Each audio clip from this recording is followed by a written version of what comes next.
Okay, so fuel evaporation.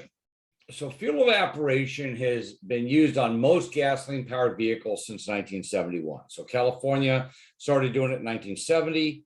Light-duty vehicles did it in 71, and then heavy-duty vehicles started doing it in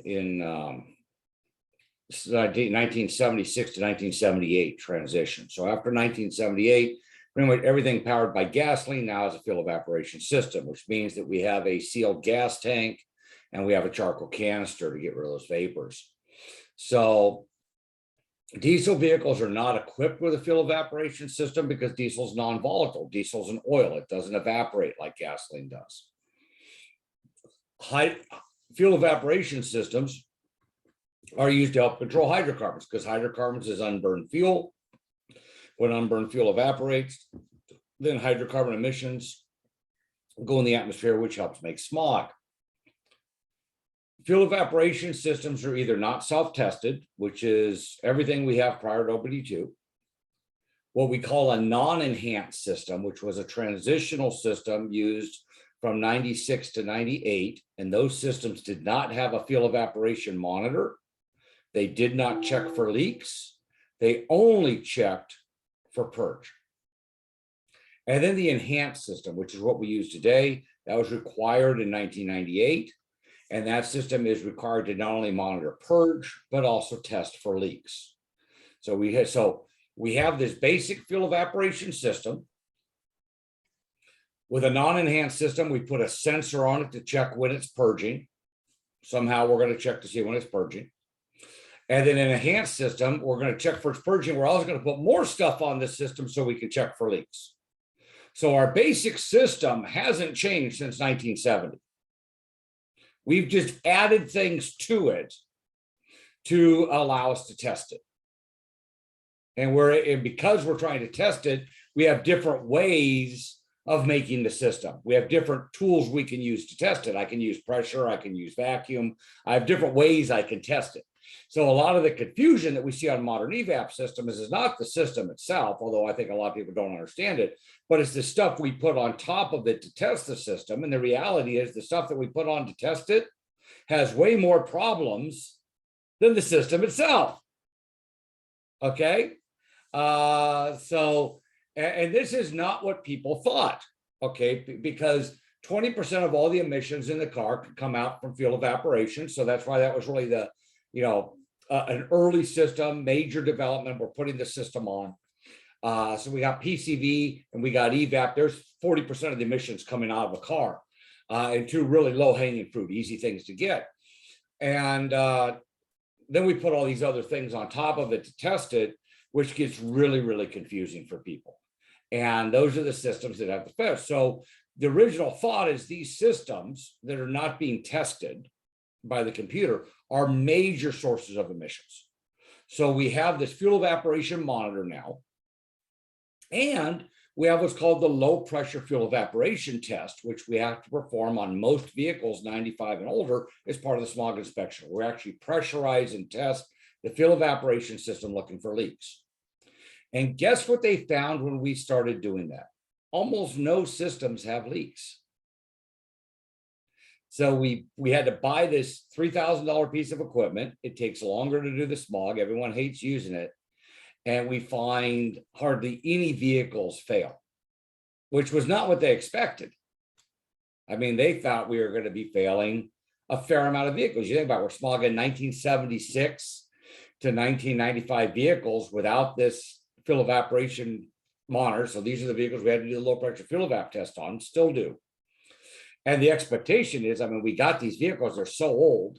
We started doing this, I think, in 2007, as I recall, we're going to be failing them left and right. And the reality is, I think I've probably I stopped doing smogs every day at the beginning of 18. So you're talking 11 years of doing smogs every day, or being owning a shop that did smogs and so on. And all that time, not just the smogs I did, but the smogs in the shop that failed for evap. I can think of maybe 3 cars in 11 years of testing. That's not worth the money spent trying to find those problems, in my opinion.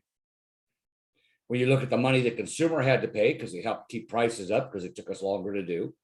You look at the equipment the shop had to buy. So you look at the total dollars per ton of emission reduction, it was not very effective.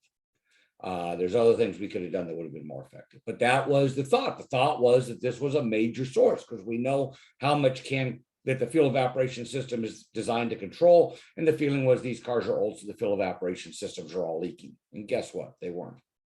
Now, testing gas caps, I've replaced a gazillion gas caps for being bad and not sealing. Okay, so testing the gas cap was a good call. We've done that forever in the smog program. That goes back to 1997. We've been testing gas caps. That was a good call. We find tons of bad gas caps. We just don't find tons of bad systems. So here is our basic fuel evaporation system. And so it starts with a sealed filler cap to the fuel tank. The fuel tank is going to have some sort of liquid vapor separator. Sometimes it's called a rollover valve. It got a dozen names for it. But it is designed to keep a liquid in the fuel tank and only allow vapors to go into this vapor line. Because if liquid gets in the vapor line, the liquid will get into the charcoal canister and break down the charcoal canister and cause the canister to be bad. So these canisters will last the life of the vehicle. The only thing that destroys them is you get an accident and crush them, or gasoline gets in them.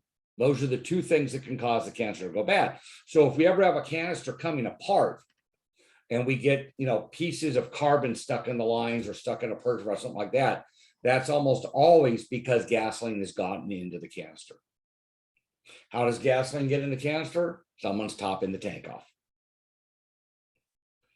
Right? If I keep forcing it, sooner or later, I'm going to push gas past that vapor separator. Now I put gas in that vapor line, it gets to the canister and destroys the canister. We see that on Hondas a lot, very common. Yeah, Jess. Say for the instance of this diagram that it's the BMW, okay? The fuel, the vapor canister is below the tank, and we live on a hill, and Right. we fill that asshole up. Sorry, we fill that thing up, and you think that the parking on the hill? It shouldn't. It shouldn't, and that's why they don't let you fill the tank all the way. That's why there's an airspace at the top of the tank. I have to have room for thermal expansion, right? Because I'm all the way full. Now that liquid heats up and it's going to push on the tank. So I need to have that air cushion that I can compress so I don't stress the tank. And the other is that they leave a space at the top, usually about this much space between the top of the gas and the top of the tank. So they usually leave a decent space, 1.5 inches, 2 inches. So even climbing on a hill, and that line usually pulls out where being on a hill is not going to cause a problem with that. I'm not saying it couldn't, but I'm saying I would be really surprised. It's not something I would expect to see cause a problem. Again, providing the tank's filled at the normal level and all those things. You start overfilling it, now you've changed the geometry of that, because the engineers know people are going to park on a hill. They know they sell cars in San Francisco. They know, right? So, we don't want to have to recall all the cars we sold in San Francisco. So they're going to, take that into account up to a decent grade.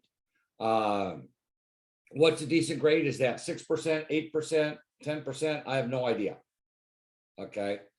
Because obviously the grades we drive on the highway are very different than the grades we get on city streets that we park on.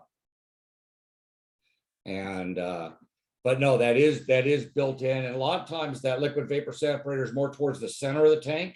That way you're splitting the difference whether you're forward or back. It's not at one end where, gee, it's a problem this way, but I'm great this way. So parking whether your nose up or nose down really doesn't make a difference.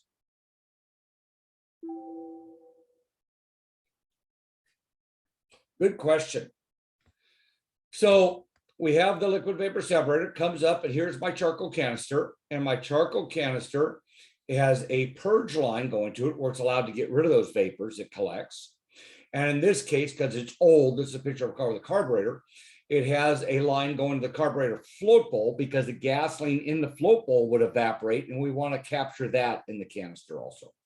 So that's what we're looking at there. So let's take a look at the canister first.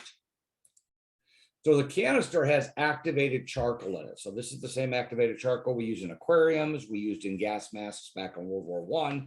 Activated charcoal has some really unique filtering things.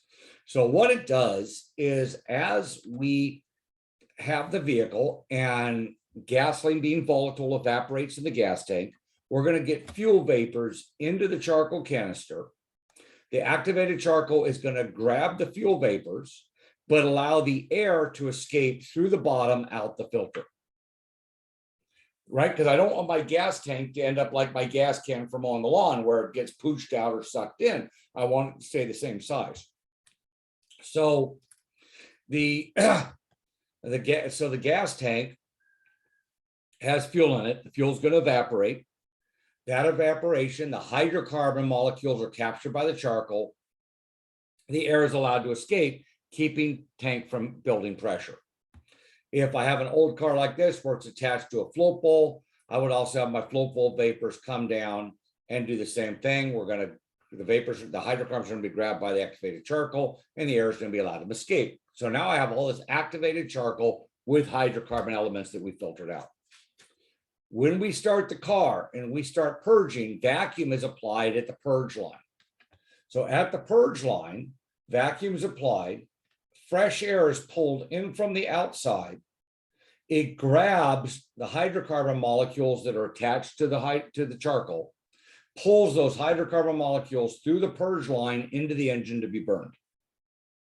So the fuel evaporation system is grabbing gasoline that would be lost to evaporation and allowing us to use it in the engine. Pretty cool. It's amazing how many people have taken this system off because it's smog equipment. It gets rid of my horsepower. This thing takes no power, uses no energy, and yet allows us to recapture gasoline that we've paid for and burn it in the engine. Pretty cool system. On modern vehicles, OBD2 vehicles, especially, but modern vehicles with O2 sensor control, where we are using a computer to control the purge, we're only going to purge in closed loop. Because I drive down to the college. I get there at 5 in the morning. I've been driving the car for an hour. It was 47 degrees yesterday. When I left at 3 something in the afternoon, it was more than 47 degrees. So consequently, the gasoline has warmed up. Gasoline is volatile, it's evaporated, and my canister is now full of hydrocarbon vapors. So I start up my car, I'm driving back home, and I'm going to be in the car for an hour plus. So when I first start purging, there is a lot of hydrocarbons that I'm purging. But wait a minute, as I'm driving home, it's cooling off. So not only have I been driving for an hour, but it's colder now than it was when I started.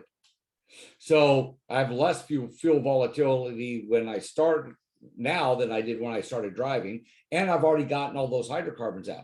So that's why it goes from, gee, I'm putting a lot of hydrocarbons in the engine to where I'm putting a lot of extra oxygen molecules in the engine. That's why we have to do it in closed loop, because I need to know, so I can manage my fuel correctly, just how much fuel am I actually putting in? Am I just bringing in more air like a calibrated vacuum leak? Or am I bringing in a bunch of fuel and I need to hold the injectors open for a shorter period of time so that I'm still running at the correct mixture? So you see why we have to do that during closed loop, because the amount of hydrocarbons we're purging is going to change between now and an hour from now as I'm driving the car. Because the car has been sitting for what, 9 hours, 10 hours. It warmed up. That canister's got a bunch of hydrocarbons in it. So I'm going to get a whole bunch of hydrocarbons out of it for probably the first 10 to 15 minutes. But now what? I'm just purging. I'm pulling air through there. There's not any or hardly any hydrocarbons, or just have a vacuum leak. But it's a calibrated vacuum leak, so the computer can respond to it. Does that make sense, Jess? It does. It makes sense. So the first thing to realize is that all canisters are open to the atmosphere. They have to be. Otherwise, how can I get rid of pressure? So a mistake a lot of people make when they're going to test a system is they see smoke coming out somewhere. Oh, there's my leak. They put that part on and it doesn't fix it. Well, that part's supposed to be open because we have to be open to the atmosphere. So that's where we get into our doors that I'm going to get to shortly. But I want to talk about the basic system before we start adding all these doors on it. So here's a little fancier canister. In this case, still old because I got a carburetor, right? Float bowl vapor, fuel bowl vapors. But now I have a ported vacuum. So I'm going to use manifold vacuum on the purge line, but I'm going to use ported vacuum to turn it on. So I only purge when I'm off idle. See, the old systems hook the purge hose right up to ported vacuum. Now we're going to hook it up to manifold vacuum, which gives me better distribution, but I'm going to use ported vacuum to turn it on and off. So I don't purge sitting there at idle, but I only purge going down the road. Remember, these are old systems. They got a carburetor on them. They're not real bright. We don't control fuel at idle. My O2 sensors get cold and stop working at idle, right? I'm not, we're an antique here. So we did right before computers, we had to use what? Vacuum to control things. And we know we only get ported vacuum once we open the throttle. So which of the following emissions is controlled by the fuel evaporation system? Number 2, hydrocarbons. Absolutely. And we had a discussion in class yesterday. And Christopher actually said, that's what those numbers are for. Because you guys see me as I'm going through and you see the 0 to 100 and the different percentages, and they're all 0 right now. These go with actual clickers that I use in the classroom. So each student gets a clicker. So when I ask this in the classroom, the students have to poll in and let me know. And it's anonymous, but I can see how many have participated. So I make sure everyone participates. And then we see what percentage of the class gets what answer. So it makes it a lot of fun. So it's kind of boring here online, but it's a lot of fun in the classroom. So that's something we'll be going back to doing. So here's my fuel evaporation canister. This is on an old vehicle, carbureted Nissan. And we can see here where I have the hose going back to the gas tank. I have the hose right here, which goes for purge. And this right here is my ported vacuum signal. There's a diaphragm in here. When ported vacuum applies vacuum, the diaphragm lifts up and allows purge vapors to flow. This canister is open at the bottom. You can't see it, but it's open at the bottom and there's a filter there. Here is a early 90s GM pickup truck. This happens to be fuel injected. That's why there's no longer a port here going to a carburetor. But really simple. We have one hose coming to the tank, the other hose going to the engine. And it says carb here, but it's not. That's my purge hose. So they kind of use these canisters for a long time, and very, very simple. And then it has a solenoid that it uses to allow flow in and out. Here is a Mercedes canister. Same basic idea. We have the hose in from the tank. We have the hose going to the engine. Here we have a vacuum control valve that allows purge flow when it gets a vacuum signal. So instead of putting that valve on the canister, they put it next to it. And the canister is not round and it's not plastic. It's actually metal. So you can see the canisters can come in different shapes. Mercedes is the only one I think of that ever used a metal canister there. Here's a GM truck. This is a newer vehicle, this OBD2. And the canister is underneath right next to the gas tank. So here's the gas tank, here's the drive shaft, here's the back of the transmission. Here's our canister mounted right there. Here's a Jeep vehicle. I actually pulled the inner fender back here. This is inside the left rear fender of the Jeep. Now, in this case, we have a couple lines going to it. So I have a line coming from the tank. I have a line going up to the engine right here. This is my purge line. Here's my vapor line from the tank. This is my vent right here. And this right here is my ESUM, which is the part, it's a switch that's used to test for leaks. So this doesn't have a solenoid actually, which I found out the hard way. It's actually just a little switch. But it closes up and it sees how long it can stay closed, and based on how long it stays closed tells us whether we have a leak or not. Remember, there's a lot of different ways I can check for leaks, but this is what we'd call our back door. Even though this system doesn't use a solenoid for a back door, it's a little unusual. It just allows purge vapors, and there's a real light spring and allows it to pull this closed once it builds vacuum, and then we can see how long it builds vacuum. So it's kind of a slick system. These E-Systems have a lot of problems. I've replaced a gazillion of them. I think I even have a brand new one out in my toolbox still. So these are a high failure little guy. They made me a lot of money once I figured them out. Part of the issue is we started seeing stuff fail before we really had good information on it. So we kind of had to figure out what it's doing. So my side door, my gas cap, or in this case, a capless system. So here's a Chrysler vehicle with no gas cap. This is how it left the factory. When we look at the gas cap, we want to look at the seal to see if there's cracking. Here's a defective gas cap. You can see the cracking in the seal. This caused a leak. This caused the check engine light to come on.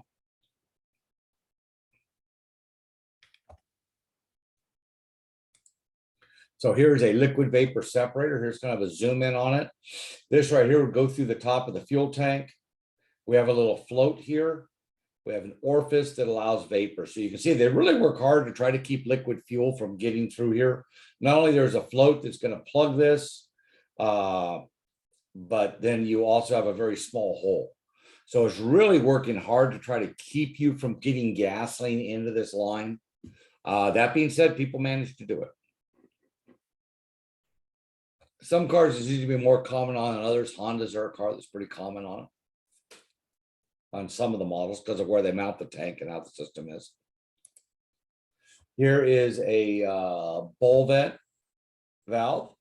In this case, this goes between the carburetor and the charcoal canister, and it uses a plunger assembly, and it's closed when the car is off, and it opens up when the car is on.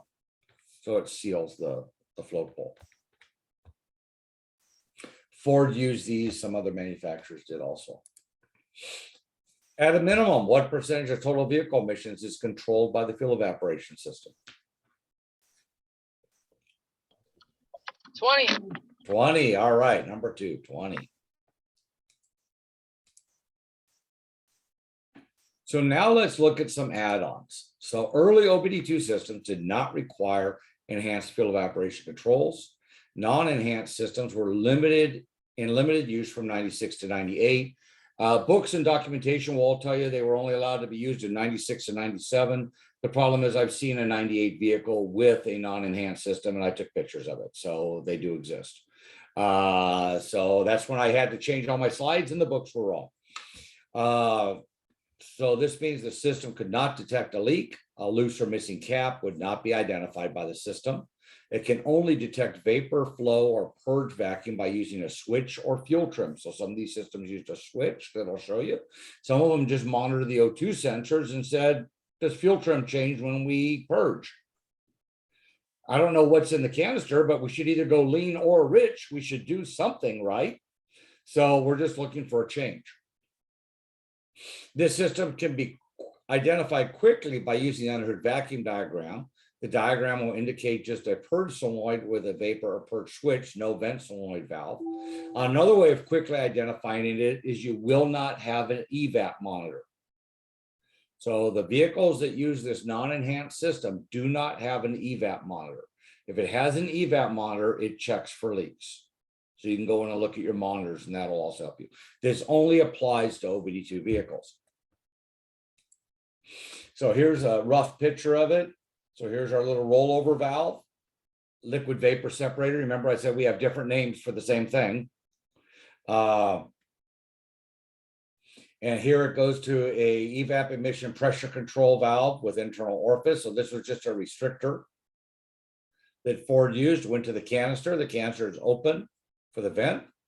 Then we have our purge line that comes through, and here we have a evap diagnostic switch that's normally closed and a purge solenoid, and it goes into the engine. And actually the drawing's not great because it's actually on the vacuum side of the throttle, not the air side, but you get the idea. So as we're pulling vapors through, this switch would open up and says, yep, we turn on the solenoid, the switch open, the system's working. But if you turn on the solenoid and the switch doesn't open, then it sets a code. Many times the code would set because one of the hoses was bad, or even the solenoid was bad. The good news is Ford sold you everything, all 3 hoses and the switch and the solenoid all in one box. So you could load the part shotgun good and just order the part from Ford and you're done. So that was our non-enhanced system. So our enhanced system still has to check for purge flow. We no longer use a pressure switch. What we do is we use fuel trim now universally. But we also have to check for leaks. So beginning in 1998, enhanced fuel systems appeared that were capable of detecting a leak as small as 40 thousandths of an inch.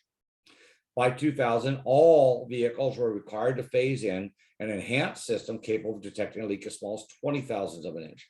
And this is a little deceiving. It has to detect a leak no bigger than 20 thousandths of an inch or no bigger than 40 thousandths of an inch. In other words, it's not about, gee, we decided to only test for 30 thousandths or 40 thousandths or 90 thousandths. It's like, no, a leak of 20 thousandths needs to turn the check engine light on. So consequently, a lot of manufacturers are actually setting a code at, 16 thousandths, 18 thousandths, right? Because they don't want to have that car pulled into the EPA, have the EPA run the test and find out it's 22 thousandths and they didn't turn the light on. You see what I'm saying? So they're going to err on the side. So like a PZEV car, a partial zero emission vehicle, may set a code as low as 8 thousandths of an inch. I mean, very, very small. To give you an idea, I did run across a prop when I was cleaning the shop up on Sunday. Let me go grab it.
Yeah, back when I did my service advisor class at ECC, I actually made these for the students.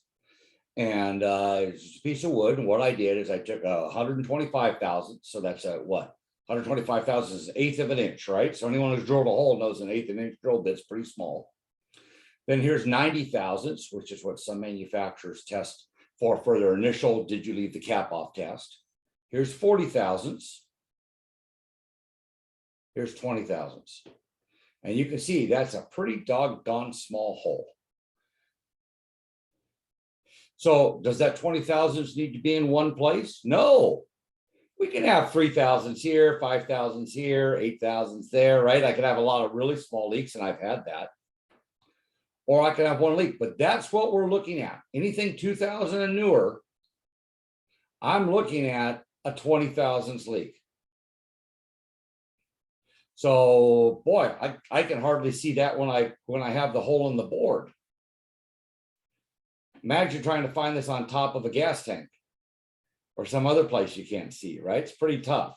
And this is what makes fuel evaporation systems kind of tough to diagnose sometimes if you're not disciplined. Also a little tough for if you don't understand what the system's trying to do. And what we can do is we can use our understanding of this along with some mode 6 data and along with some common sense and kind of figure out what direction to go. So I made these because I thought this was a great tool to explain to a customer why finding this isn't a while you wait thing. While finding this may take more than one shot at it. While finding, yeah, right? Because I mean, because customers don't understand. What do you mean you can't find the leak? Okay, here's what I'm looking for. Okay. You need to put your glasses on so you can see the hole. And yes, this hole is actually through, and it is very, very small. The thickness of this. It's smaller. Huh? Yeah, it's probably smaller than that. Are you talking about the ball?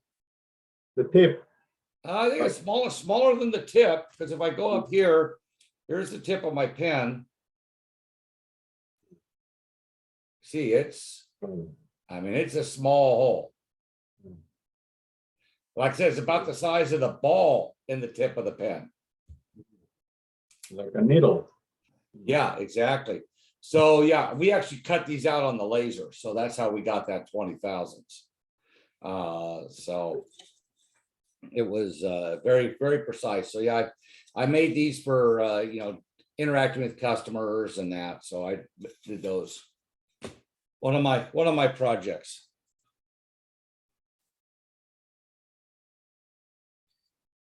So that's what we're looking for. This is what's going to turn the light on, is if I have a hole this small. Now a hole this big, or this big can still turn the light on. But I have to detect a hole this size. EPA says so. So we really are looking for very, very small holes. And what do I say? Most systems don't have any leaks. Now, So granted, you we gotta only carry check those for pins, huh? what's that? So you gotta carry pins of that size? So most systems, like when I talked about our low pressure fill evap test we do on older cars and the gas cap test we do on older cars, we're only looking for a 40,000 leak. So an OBD2 system is actually looking for a leak smaller than what we're testing these older cars for. So both systems include an evaporatiness monitor that runs once per trip when the enable criteria is met. So some systems run going down the road. Some systems run like my Toyota after the car has been shut off for 5 hours and it runs overnight. So they run on different conditions depending on which strategy they're using. Some manufacturers include a diagnostic service bay test with their scan tools to assist with verification of the repair. And I know I did a video on that. I'll have to see if I have it in Canvas. So a couple different ways we have of looking. One is vacuum decay. This is where we use engine vacuum to create vacuum in the fuel tank, canister, and lines, and then seal everything up and look at how long it takes for the vacuum to go away. On the other screen you had before? Is there like a filling up question down on the bottom of when it says trip when they? Oh, Trip. trip. No. So we talked about trip when we talked about OBD2. No. So a trip is going to be what it requires for that enable criteria. So that may require a warm-up cycle. It may require, you start the car and engine cooling temperature and engine and air temperature within 6 or 8 or 14 degrees, or it may require that the car shut off for 5 hours. And that's why that trip is in parentheses, because that's going to vary by how we're testing, first of all, and what the manufacturer decides. But it's going to be a trip. It's going to be meeting the enable criteria to run that monitor. So for example, let me grab a book here. Oh, don't fall on me. My pile's getting too tall. All right, so let's call up a P04 something code here. There we go. 446 code, vent performance. I can just go to the leak code here. 442. 442. Okay. Evap system small leak detected. Okay, and this happens to be just for a Bonneville Grand Prix. So this is very specific on the car. So this is not for everybody. None of the following DTCs can be set. So it lists DTCs for a whole list of DTCs that can't be present, dealing with thermostat, temperature, those type of things. Can't have 449, 443, which are 443 is a purge solenoid control, vent solenoid control malfunction. In other words, I can't have a circuit code, right? Why I can't check for leaks if one of my solenoids, if my circuit's bad.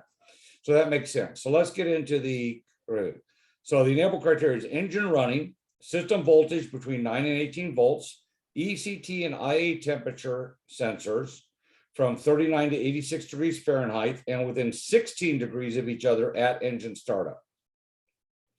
Baro signal over 75 kPa, fuel level from 15 to 85%, vehicle speed less than 75 miles an hour, and the PCM detector, the evap system, achieved proper vacuum.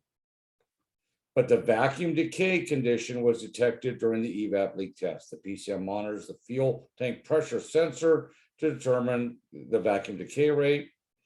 At an appropriate time, the PCM turns off the evap purge valve on, turns the purge valve on and the vent solenoid off. This allows the engine to draw vacuum on the evap system. After a calibrated time, the vacuum level, the PCM turns the purge solenoid off, seals the system, and monitors the fuel tank pressure to determine the amount of leakage.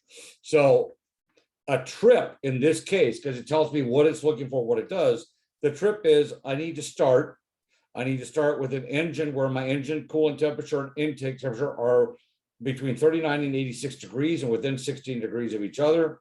I need to be at the correct altitude and have the correct fuel level. That's what initiates a trip. Right? So, and then I have to drive for a certain period of time and so on. So that's what initiates a trip. If I compare that to another vehicle, it may be a completely different set of enable criteria. So each monitor has its enable criteria or its trip it's looking to see. Does that answer the question for you? So that's why that's in parentheses, because it's a moving target. It's not the same for every vehicle. So the vehicle I just described uses vacuum decay, uses engine vacuum to create a vacuum in the fuel tank, canister, and lines to identify leaks. So we just described a vacuum decay system. That's what GM was using there. A couple other systems we use: fuel tank pressure canister vacuum. Using engine vacuum, the system can isolate the fuel tank from the charcoal canister via a solenoid valve, normally called a bypass valve or bypass solenoid, to isolate leaks. So Honda and Toyota both do this on some of their models. Ford's kind of doing something like it. They say they're doing it on the new one, but it doesn't quite work the same. So some systems allow them to be testing, hey, is the leak on the gas tank or side of the system or the canister side of the system? A leak detection pump uses flow from a pump to pressurize the system to check for leaks, and I need to kind of update that. It can use pressure or vacuum. So a DTML is let's see, does that? No, that one does use pressure. But we could do it either way, but they do use pressure to check for leaks. And even with that, many of the systems that have a leak detection pump don't have a pressure sensor. So in the case of like the DMTL, the BMW, Honda, a lot of other ones use, they're looking at the current flow on the pump. If I know how much current I flow when I'm pushing air through a 20 thousandths hole, if the hole is bigger than that, I'm going to flow less current. If there's no hole or the hole is smaller than this, I'm going to flow more current. So they're using current to determine the size of the leak. And understanding electricity, and we've talked about fuel pumps, and we've talked about how the more work you do, the more current you flow. Makes sense. We understand why that works. Really kind of ingenious, actually.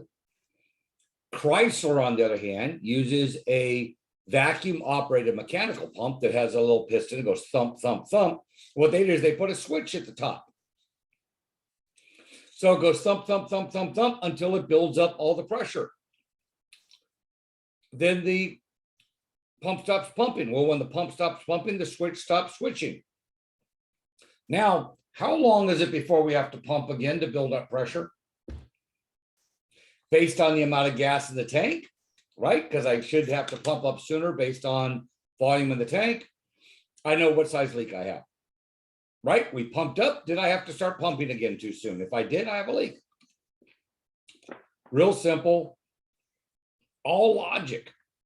They're not even measuring pressure with either of those systems. Just logic. Now, Toyota does use a leak detection pump and has a pressure sensor, like on my Camry.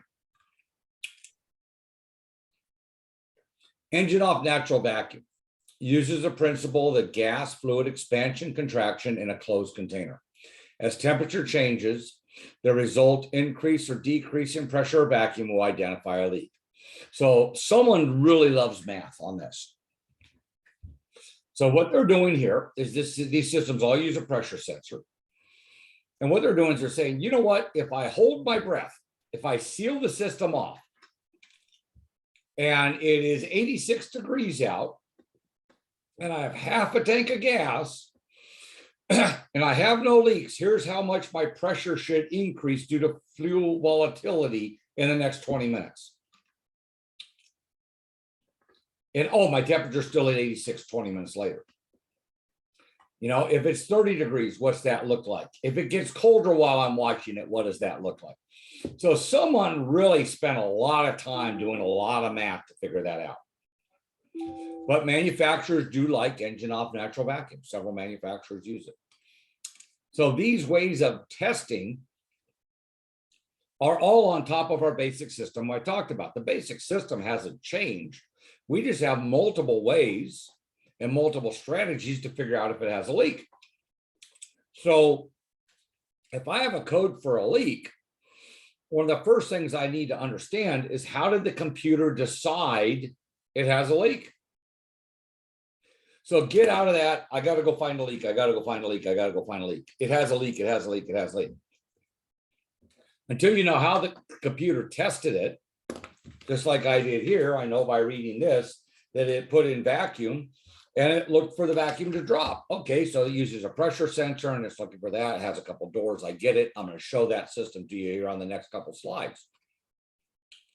But if it did it somewhere else, because the issue that we see a lot with evap is technicians will test the system for leaks and not find any leaks, clear the code, give it back to the customer. Car's back in a week with the light on.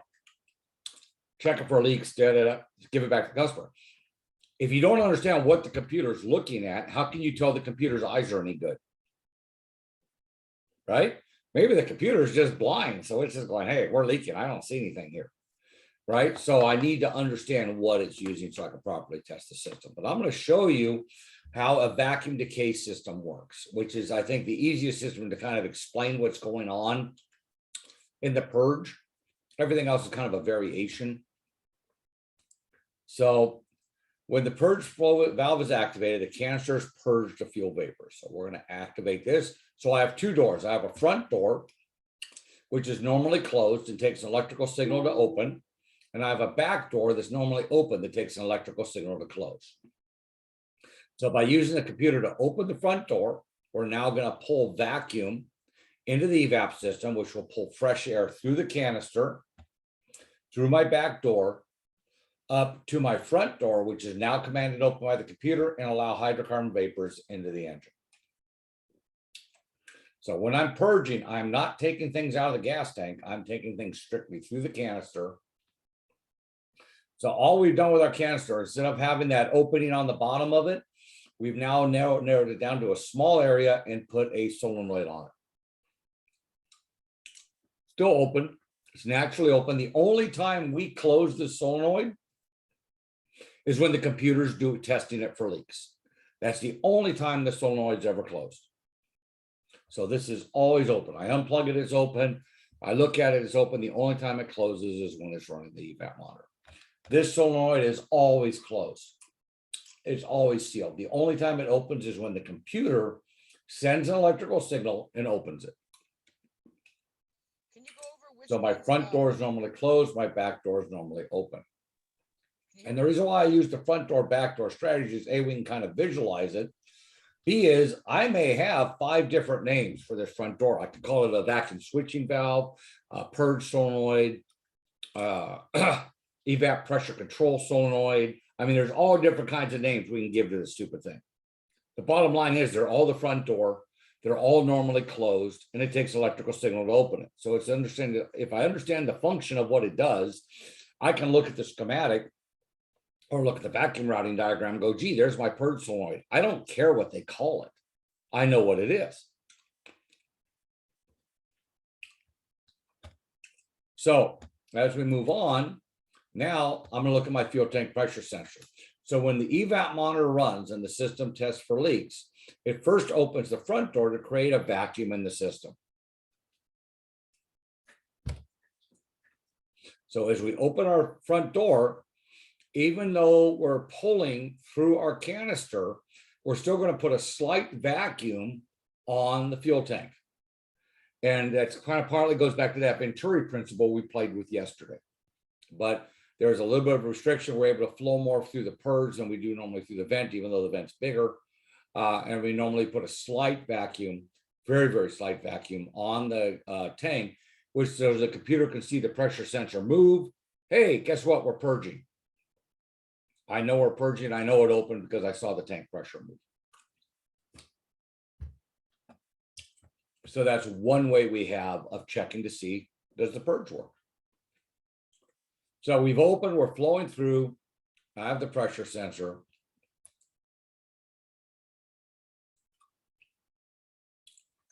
As vacuum is applied to the system, the back door is closed. This seals the system, so a vacuum is created from the gas cap to the purge solenoid.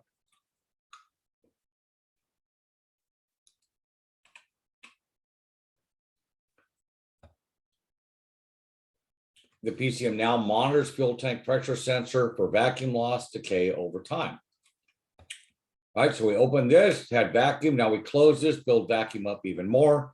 And now we're going to see over a period of time, did it drop? After the specific test time has passed, the back door is open and the system returns to normal. There's too much vacuum loss during the test period. The PCM will assume there's a leak instead of DTC.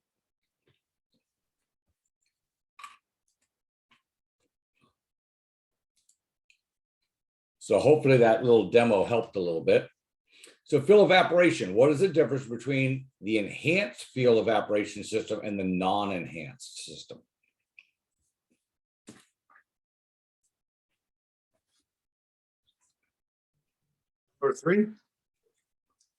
Number three, the enhanced system checks for leaks. That is the difference.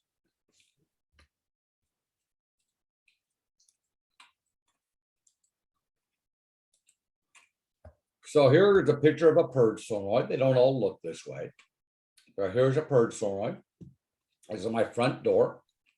Normally closed solenoid receives battery volts and is duty cycle controlled on and off to ground by the PCM. Many times they'll say it's pulse width modulated, so it might not be turned on all the time. On a vacuum decay system, it is used to create vacuum in the tank for the purpose of checking the system for leaks. Purging occurs during closed loop. The PCM will adjust fuel delivery while the system is purging. So there's a front door. It's always going to be up in my engine compartment. My back door can be back at my canister, or in this case, it's actually up at the air cleaner. So this is my vent solenoid or back door. This is a Toyota example. It's a normally open solenoid that receives battery voltage to close. PCM must ground the circuit.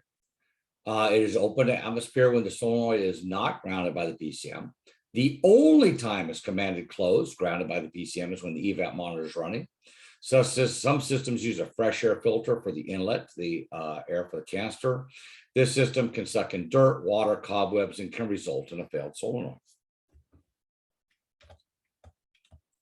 Here is our fuel tank pressure sensor.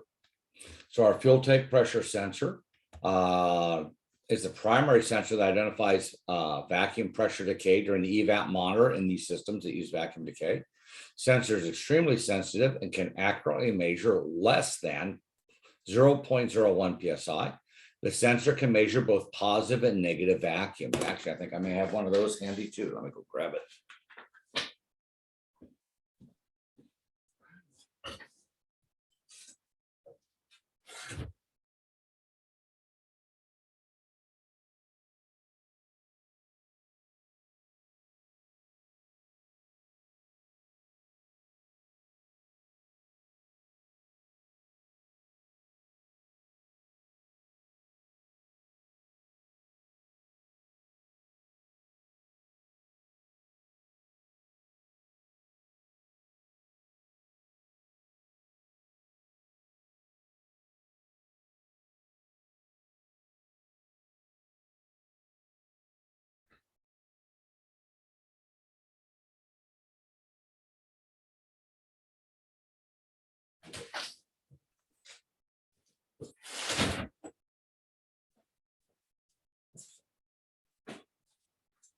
So here's a little sensor looks just like the one in the picture here, actually.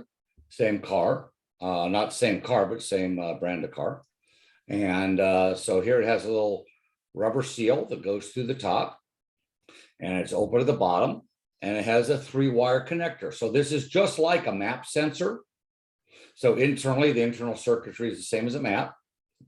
Power, ground, signal return. The difference is 0 is calibrated somewhere in the middle. So in this case, it's 1.5 volts is atmospheric pressure on the GM example I'm holding. Toyota Honda is like 2.6 volts, something like that, but it's going to be somewhere in the middle. It's not going to be 0.5 volt or 4.5 volts, because I need to be able to measure both positive and negative pressure. These are very, very sensitive. So we're measuring in inches of water, not inches of mercury when we talk about vacuum. So very, very sensitive. And these do go bad. That's why I have them. In the old days, the only way you could get this was to buy the whole thing. So what I would do is when I had a customer come in with a bad fuel pump, I'd take the old sensor that was still good and throw it in my toolbox. And then I could give customers an option of, you could spend a lot of money and put the new fuel pump assembly in, or I have a used pressure sensor I can sell you for a fraction of the price. Now, today, you can buy the pressure sensor separately. But, right, I'm an entrepreneur.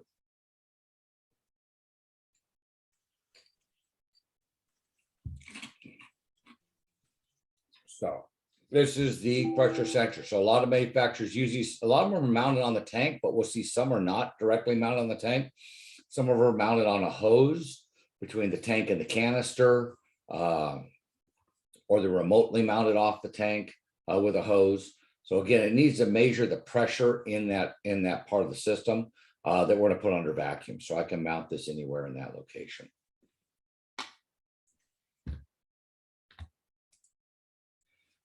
All right, fuel evaporation service port. Not all vehicles have one. GM does, Toyota does on quite a few applications. Chrysler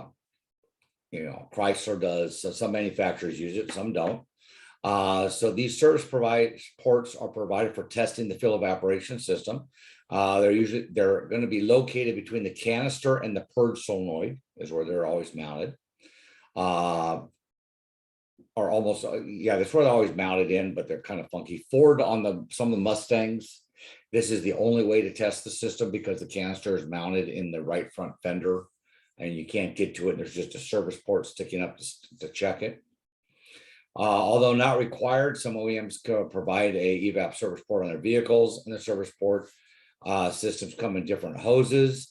They can also be part of a molded hose like we see here. So they can have rubber hoses on either side. They can be part of a hard plastic molded hose assembly. There's a big Schrader valve in here, and it uses left-hand thread. So it doesn't use normal right-hand thread. I never use the service port for testing the system unless I have no choice. And the reason being, if I am going to put my adapter, which I have, onto the service port to test the evap system, and I don't find any leaks, is it possible that the service port is my leak? And now I haven't tested it. So I want to test everything. So what I will routinely do is I will either take the hose off somewhere, or I'll pop the hose off of here. And I have different adapters that I plug in that I can test the whole system for leaks. Because I want to test the system. I don't want to go in and, I'm going to go in and check. Gee, it'd be like checking a tire and saying, gee, there's no leak, while I have something attached to the valve stem where maybe it's the valve stem that's leaking, right? I mean, that'd be stupid. So why would we do that with fuel evaporation? So even though there's a temptation here, the only time I use the service port is on these particular Ford Mustangs. And that being said, guess what? I had a Ford Mustang that beat me up. Guess what was wrong? The service port. So it was an extra waste of a whole bunch of time because the service port was bad, but because it was really the only way to test it without doing a lot of disassembly, I used it. And sure enough, it beat me up bad. And at least I understood what I was doing, that, oh, you know what, this is what I didn't test. But that being said, it still beat me up pretty good. So here's a Toyota example here.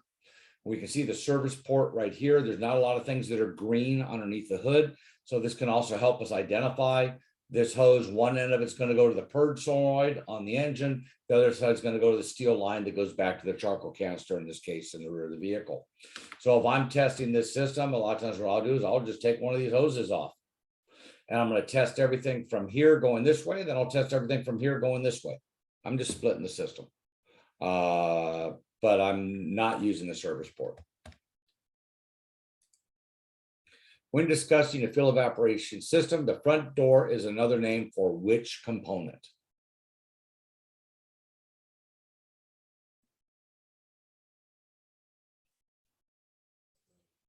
Sensor?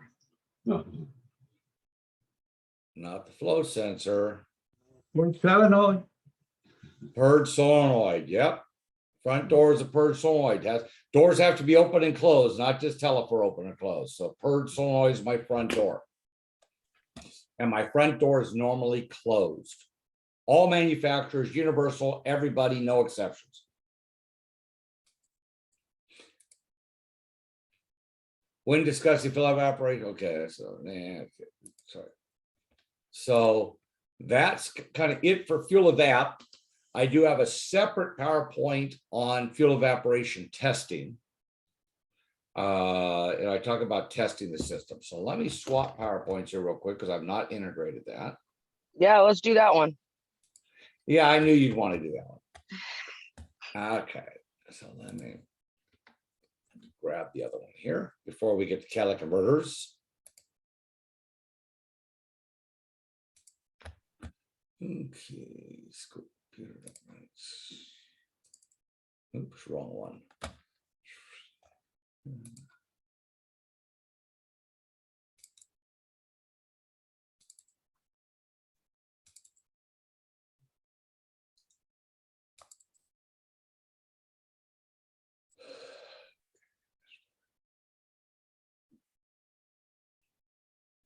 Fuel control.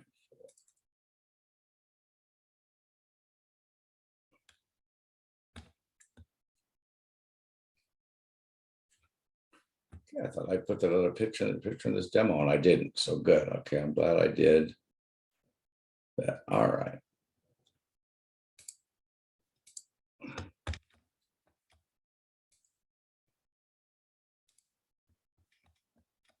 So here's a presentation I did several years ago. Probably updated, but it's still not bad. I need to update it and integrate it. But the title of this was Evap System Diagnostics, Making It Easy. So this is a diagnostic class that I wrote and was teaching. And so we talk a little bit about pre-OBD2. These systems could not perform leak checks, but systems could identify canister purge.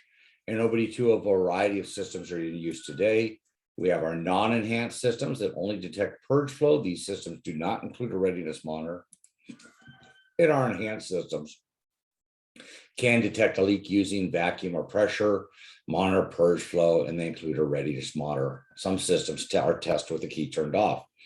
So regardless of which of these systems I have, I'm going to look for leaks the same way, because I have a very disciplined approach on how I look for leaks. And when you think about it, it's pretty simple.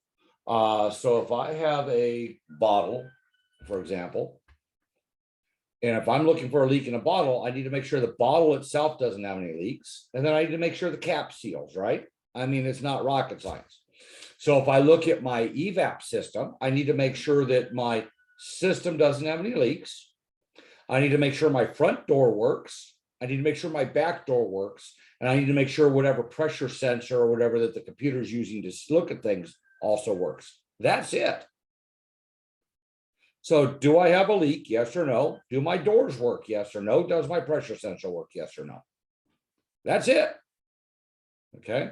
So I did put in here a lot of terms, back door, canister closed valve or vent solenoid, a couple of different names for it. Bypass VSV solenoid located in the middle of the system. Canister closed valve. Oh, that's another, could be another name for a purge solenoid.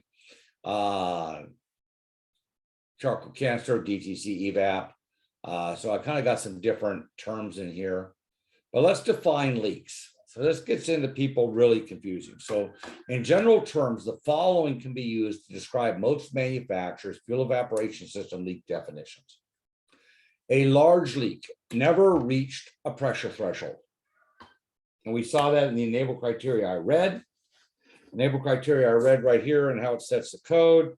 PCM monitors the fuel tank pressure sensor signal to determine the vacuum decay rate. Okay, I'm sorry. Vehicle speed less 75. The PCM detected evap system achieved proper vacuum. Right?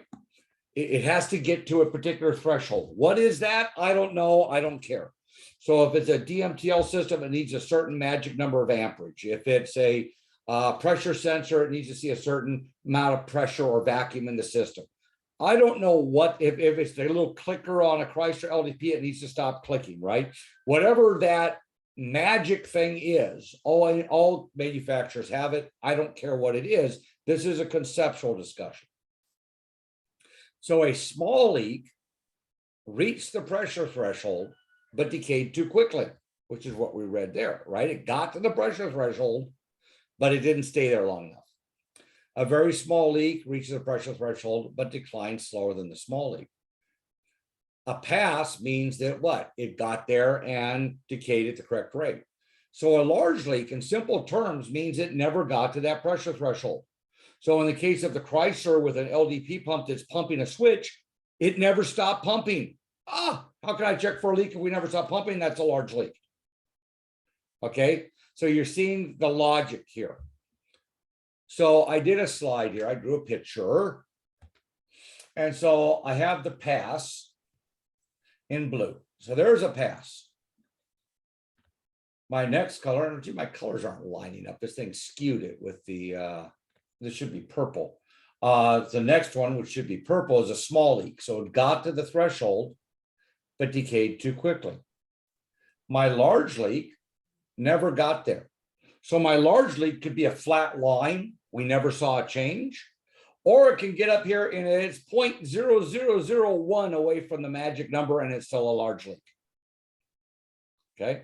So this really explains the leak logic. And I don't know why my color got messed up there. So this explains the leak logic. So when you're looking for a leak, depending on what you have, this should help. So for example, if I have a small leak code, I can't have a big hole in the system because otherwise it would have never been able to what? Get to that pressure. Does that make sense? What do we got? Jess in stereo here? Yeah, now I can see your face really well and the picture you're showing. Oh, you're on a laptop?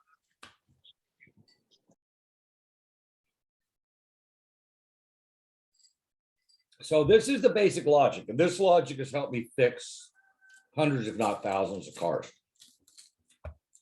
So when I want to fix the system, what I need to do is I need to identify what system I'm working on, what the components, what's the logic it used, how did the computer decide it's made a leak? So what, I need to go look up my enable criteria. Then I'm going to isolate different parts of the system and verify that they function properly. Once I fix the car, I'm going to validate my repair. So we're going to take a look and see what that looks like. So the first source of information could be my emission decal under the emission label. Keep in mind the decal normally shows components located in the engine compartment. Second source is the component locator for the vehicle in question. Third source, repair manual, actual wiring diagram of the vehicle, etc. So here's an example. This happens to be a GM system. And we can see here that I have my fuel tank. Number 4 is my rollover valve and also my FTP, fuel tank pressure sensor. Number 6, that's going to be my vent solenoid. Yep, canister vent valve. Number 1, my purge solenoid. So now I've identified how this system works. I have a pressure sensor, a front door, and a back door. So what do I need to make sure? I need to make sure there's no leaks. I need to make sure my back door works, my front door works, and my pressure sensor works. That's it. Okay. There's another example. This one's more confusing. because Toyota makes it that way. What Toyota does is we have the air drain door, and there's a diaphragm here. It normally breathes through the air drain, but when I want to check for leaks, it closes this, and now it allows me to seal by the back door. So normally it's sealing through here, and you're going to see all the smoke come out here. So on these systems, I just throw a rubber cap over it. Now it's sealed. Do I have any leaks? I have a pressure sensor. Remember I said it's got a vacuum hose going to it here, and I have a front door. I don't care about my vacuum switching valve. It isolates the tank side from the canister side. Why? Because you get a free one when you buy a canister. And Jess is laughing at me, but here's the deal. When we first started working on these, trying to be real thorough, and again, coming old school, know how to diagnose things, we found a bad vacuum switching valve. We ordered it. It was a couple days away. We had the customer's car the whole time. Part shows up, a couple $100. Put the part in. Now we're going through the steps. It passes that step. 2 steps later, one of the diaphragms in the canister is bad. Well, they got the canister in stock. It's 400 and something bucks or 500 bucks at the time. We already spent 200 bucks on a valve, and the canister shows up with the valve we already paid for that we had to wait days for. What that told me was I'm never doing that again. Okay. So, I don't even test the bypass valve on the Toyota system. Does it have leaks? Does the purge solenoid work? Does the vent solenoid work? And does the pressure sensor work? If there's no leaks, the pressure sensor works and the solenoids work, it gets a canister, because that's the only thing I didn't test. If I test everything else and it's good, the only thing left has to be bad. So I've replaced, I don't know, without exaggeration, at least 50 or 60 Toyota canisters, if not over 100. Because I used to have a set of 20 of them that I used in a class that I'd pulled off cars. So I had enough where I had 20 of the same.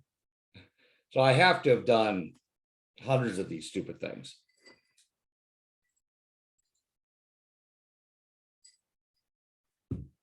I've still got a couple of them here at the house for teaching or pictures or whatever. Okay. So identifying components, here's another Toyota system. This is a late 90s pickup truck where the canister is actually underneath the hood. And here I have a Evap OBD pressure sensor. Oh, fuel tank pressure sensor.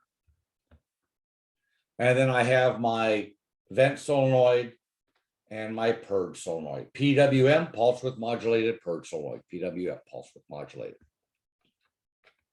I can also find these components on my wiring schematic. So here is my purge. Here's my vent.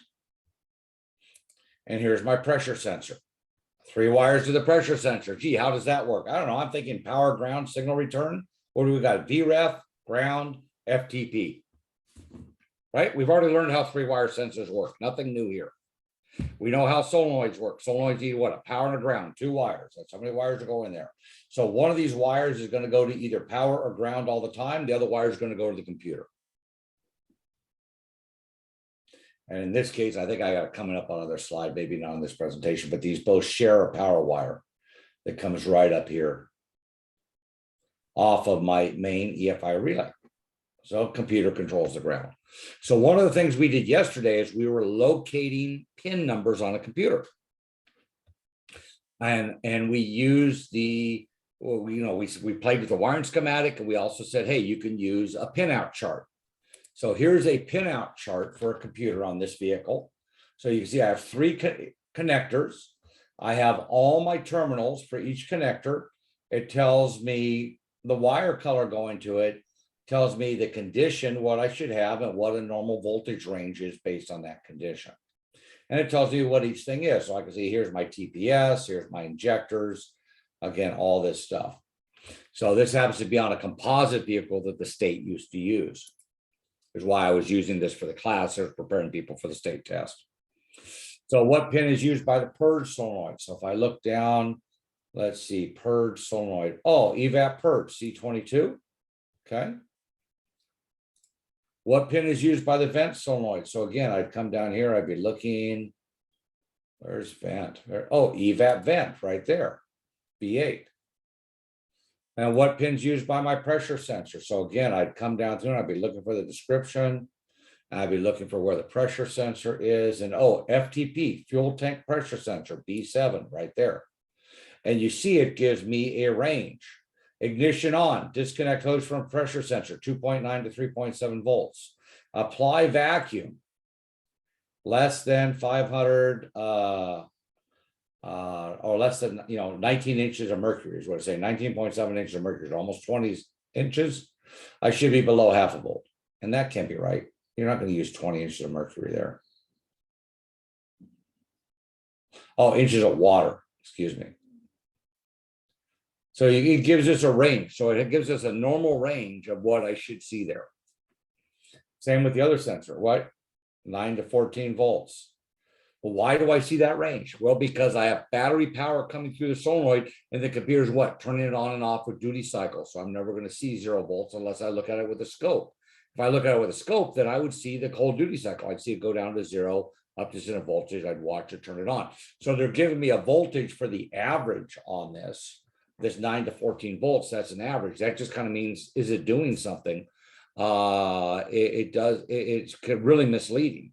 Because if I'm ignition switch on, that's key on engine off. All I'm looking for at that point is there battery voltage going through the circuit? Is it connected? Not does it work? Basically, am I getting battery power there? Yeah, great. The solenoid's hooked up. I don't need to go do, I don't need to check for a broken wire, but it doesn't tell me that that's normal. That's the difference between the limited information here we're getting versus a scope. Are purge and vent solenoids power or ground side controlled? Well, if I come back here and I highlight my controls and I highlight the solenoids, I can trace the wire. So what I did earlier, and I showed you, here's the power. Power is coming from the EFI relay, which means they have to be ground side controlled. So there's an example of using the wiring schematic to step through and find the different parts of the circuit. So isolate, break the system down to testable sections. Once a leak is confirmed, the fuel evap system, it can't be diagnosed unless it's isolated into testable sections. The purge solenoid, vapor system, and vent solenoid. So the first thing I want to do is know, do I have a leak? If I don't have a leak, I don't care. Right? I'm down to testing doors. If I have a leak, now it's a little harder. Now I actually have to divide the system and figure out where the leak is. I need to locate system components. In this case, here's a purge solenoid. Here's a vent solenoid. So I need to identify the components for testing, and I need to verify proper operation. So do I have system integrity? Does the front door work? The purge solenoid, the vent solenoid, the back door, the pressure sensor, if it's equipped, any other internal system controls, LDP, vacuum switching valves, things like that, that I may need to check. On Hondas, I actually have to check the bypass solenoid because it's not serviced as part of the canister and they go bad all the time. So what I can get away with on Toyota, I can't get away with on Honda, right? So it's, you have to really identify the system. So the first thing we want to do is we want to use a smoke machine. I don't want to use an old one like this that was designed for engine performance and finding vacuum leaks because it puts out too much pressure for one. The second reason is that there's no check valve. So when you pump smoke in and you let off the button, it'll allow fuel vapors to come back into the machine, which leads me to system 3. These screws, when they hit the ceiling at 17 feet, don't always stay in it and they come back to the ground. We exploded one of these things. And let me tell you, it looked like a couple M80s were in it because it just opened up this metal thing and bent the heck out of it. We had a hose leaking inside, fuel vapors got in there, we hit the button and boom, explosion. Fortunately, no one got hurt. It did make a really loud noise though. And what I said, life's short. You don't have time to make all your mistakes yourself. You can trust me. I've made a few of them. You can learn from mine. I'll let you.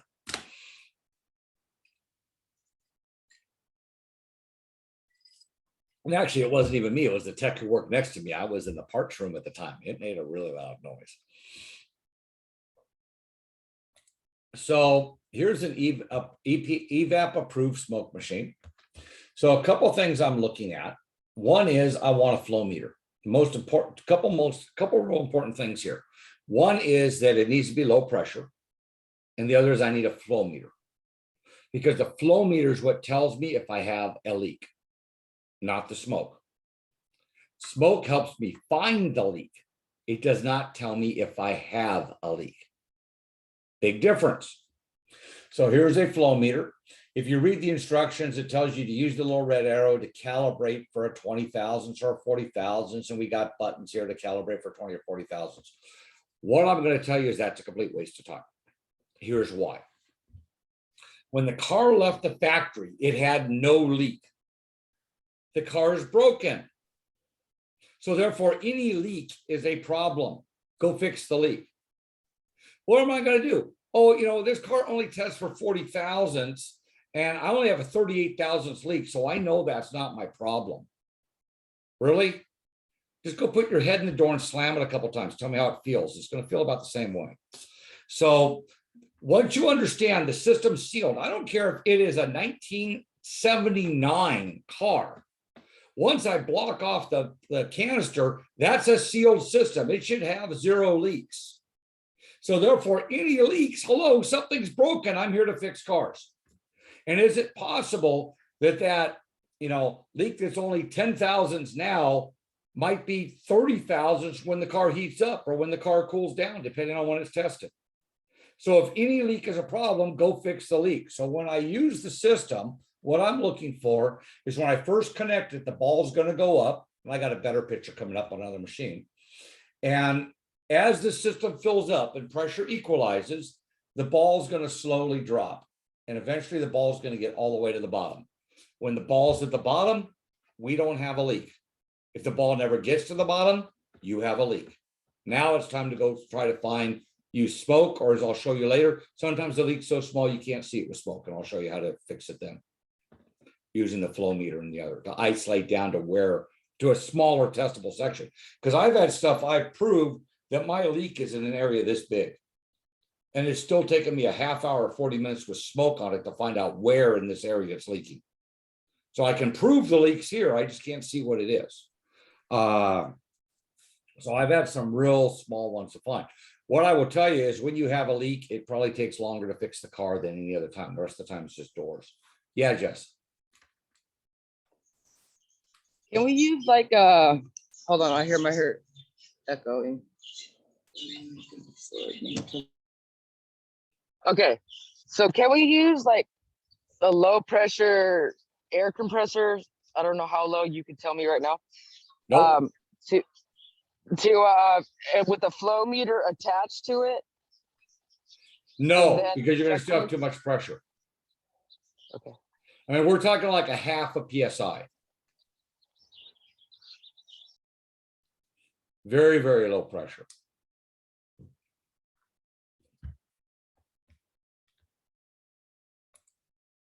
So many manufacturers recommend nitrogen for safety. Nitrogen is not volatile, so a lot of machines come with nitrogen, or they recommend nitrogen. What I can tell you, having done literally hundreds, if not thousands, of evap tests, I've never used nitrogen on my smoke machine. I'm still here. I also don't smoke when I'm doing it, which is probably a good thing. So common sense is important. Here's the reality. The state did a bunch of testing on this, and they actually were really concerned about technicians being hurt. So they played with different air mixes, played with nitrogen, bought a gas tank trying to blow it up. And basically, short of pumping it with air and throwing a flare on top of it, they couldn't get the tank to explode using air. So I feel very safe using air. I don't think twice about it. And again, I'm not smoking at the same time. But we use shop air. We think nothing about it. A lot of manufacturers will, they put in nitrogen. The reason why they recommend nitrogen is it's oil repellent. Because if it's nitrogen you're smoking, you're still probably not going to blow up because it's not flammable. It's an inert gas. So, equipment manufacturers are always really concerned about liability. And so that's why you see that. But, you can see right here on this one, it says use clean, dry, regulated inert gas or air, inert gas being nitrogen. Isn't that what they use on some tires? Nitrogen? Mhm. Yeah, so the low pressure fuel evap tester for the smog, we have to use nitrogen. That's a state requirement. But for the smoke machines, it's up to the technician, it's up to the shop. Some shops use nitrogen.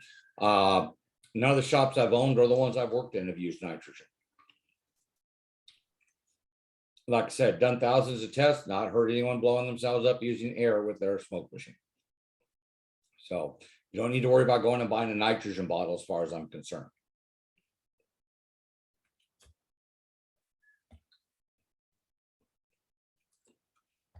So system integrity, we're going to verify system integrity with a flow meter. Should have no flow once pressure is equalized. Any flow is not acceptable. Flow means a leak. A properly operating system will have no flow. If there is any flow, there's a leak. Do not rely on the smoke machine. What I mean by that is don't rely on smoke. We're looking at the flow meter. System may still have a leak even with no smoke visible. So here is our flow meter. Here's my machine. Mine's a little bit different. On one hand, it goes through the meter. And then if I find a leak, I got to switch it and go through smoke. But I'm looking at the ball. I want the ball all the way in the bottom. If the ball is anywhere in here, it's flowing. Now it's going to flow when you first hook it up because what? You have to equalize pressure. But once pressure is equalized, you should have no flow. If pressure never equalizes, it's because you have a leak. So it may take 5 minutes on a car that has a low amount of fuel. It may take a minute on a car with an almost full tank.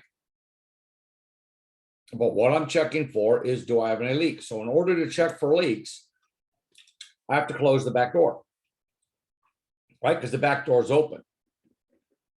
So I have to close the back door. My front door is automatically closed. And at that point, I shouldn't have any leaks.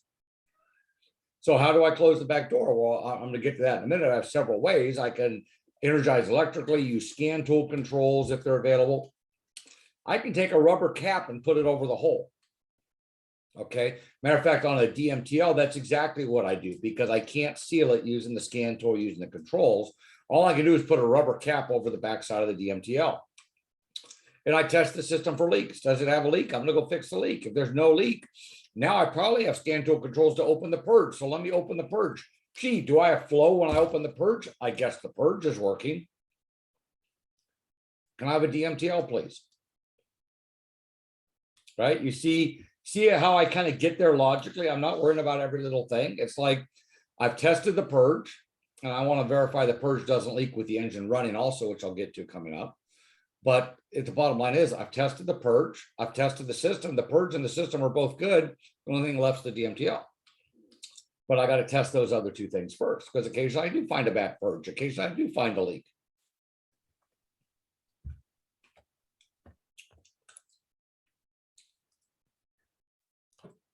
So use the smoke to verify system's ability to flow from the front of the evap system, purge solenoid, to the back of the system, gas cap and vent solenoid. So I don't take the gas cap off. I'm gonna leave the gas cap on right now. The last thing I do testing my evap system is pull the gas cap off. And then the only reason why I do it is to see if I have smoke coming out where the gas tank is to make sure I check that part of the system. Because if my gas cap's not sealing, my flow meter is going to tell me I have a leak. Now I can go check the gas cap. But if I take the gas cap off, look at it, put it back on, I may have just accidentally fixed the car because I tighten it up more than the person who drives it. Or I put it in just right. Or it's 70 degrees instead of 40 degrees. I mean, whatever it is. So I never take the gas cap off. Vary the evap system to properly flow from under there can emulate a large leak. These are 455 or insufficient purge flow code. So think about it, going back to my logic. If I have a piece of charcoal stuck in my hose between my purge solenoid and my canister, and no vacuum can get through that, the computer would set a large leak code. Because if the computer is looking at the pressure sensor, looking for a change of vacuum, and vacuum's not changing, guess what? We have a large leak. That's why that graph I drew is so important, because I can have a large leak code with no leaks at all. I can have a bad pressure sensor set a large leak code. Pressure sensor just broken or the hose is off or whatever, but I have no leaks. I can have a, stuck open, a piece of blockage stuck in the flow line. Again, no pressure change, large leak. I can have a purge solenoid that never opens, it's bad. Again, large leak code. So there's 3 easy examples of where I can keep fighting this stupid P0455 large leak and I can't find a leak, I can't find a leak. Hey, newsflash, it doesn't have one. It's a logic code. The computer did this, it expected to see this, and this didn't happen. One of the possibilities is a large leak, but there's other possibilities. Small leaks a little bit different because that means that we had to have some flow. We were able to hit that magic threshold. We're decaying too fast. So small leaks are generally, you actually have a leak. Where a large leak could be a logic, could be something like got left off, could actually have a leak. But a lot of times it's more of a logic problem. Attach the smoke machine at the hose from the tank to the purge solenoid, look for smoke at the vent solenoid and the fuel filler neck with the gas cap removed. Like I said, I do the gas cap last because I want to check for leaks first. Once smoke is detected from the vent solenoid, use a scan tool on the manufacturer side bidirectional controls to close the vent solenoid. Smoke should stop completely. If smoke doesn't stop, verify proper signal to the vent solenoid with a scope. If smoke slows down but still has some flow, the vent solenoid is failed, most likely due to contamination from dirt or bugs. If bidirectional controls are not available, then the vent solenoid must be closed manually using an amp meter or amp probe. Both have a 10 amp fuse. Isolate the power and ground control side of the vent solenoid with the key off. Apply ground to the control side of the solenoid and look for it to close as previously described. Vent solenoid outlet can also be manually plugged or hose pinched to seal the system, but this will not test the function of the solenoid. So many times, I'll just throw a cap over it. Because here's the deal. If I throw a cap over it and I find a leak, I'm going to go fix the leak. I'll test the vent solenoid after I fix the leak and run the monitor and see if it fixes it or not. Right? Because I actually got a leak. On the other hand, if I have no leak and the purge solenoid works, all that's left is my vent solenoid. Why do I need to test it? See what I mean by I'm a lazy flat rater, Jess? But if you understand how something works, now you understand when you can cut a corner and what cutting that corner actually does to the process. And you got those things that don't work intermittently. Intermittent is tough because, but again, is it really intermittent? And mode 6 tells us that, right? Because does intermittent mean that I set a small leak code and then I passed with flying colors? That has to be a door. Because you're not going to have a hole in the tank or a hole in the hose seal some days and not others. Can't be 100% good and then bad. Either it's good or it's bad. Right. But if I have a test that we barely pass, barely fail, barely pass, that could be a crack in a hose or a crack in a tank or something, because the leak size is going to change with temperature, change with the amount of fuel in there, change with conditions. It's not intermittent. It's just slightly above and slightly below whatever that failure threshold is. Intermittent is, boy, we passed with 100% or 98%, and then we failed with a 30%. That's intermittent. In mode 6 is what shows us that. That's why mode 6 is so important, especially for evap, caliconverse, things like that. It's a huge way of really seeing behind the data to figure out, is this thing just barely bad or do I have something intermittent? Because if it's intermittent, I'm 98% and then I'm 30%, that has to be a door. It's only moving parts. If it works sometimes and not others, it has to be one of the moving parts. It can't be the actual system. That being said, could it be the gas cap gets put on sometimes and others? Sure, it could, because it's a moving part. It's my side door, which means I need to what? Test it while after it failed its last test before someone's messed with the gas cap. But gas caps, believe it or not, are fairly unusual, fairly rare. I'm not saying I don't sell a fair amount of gas caps, but a lot of the gas caps I sell are in addition to the repair, not as the core cause. In other words, I'm checking the system. I found the leak, but the seal on the gas cap's hard as a rock and it's 15 years old. You think I'm going to recommend a gas cap, or should I wait to see if the car comes back? I'm recommending a gas cap.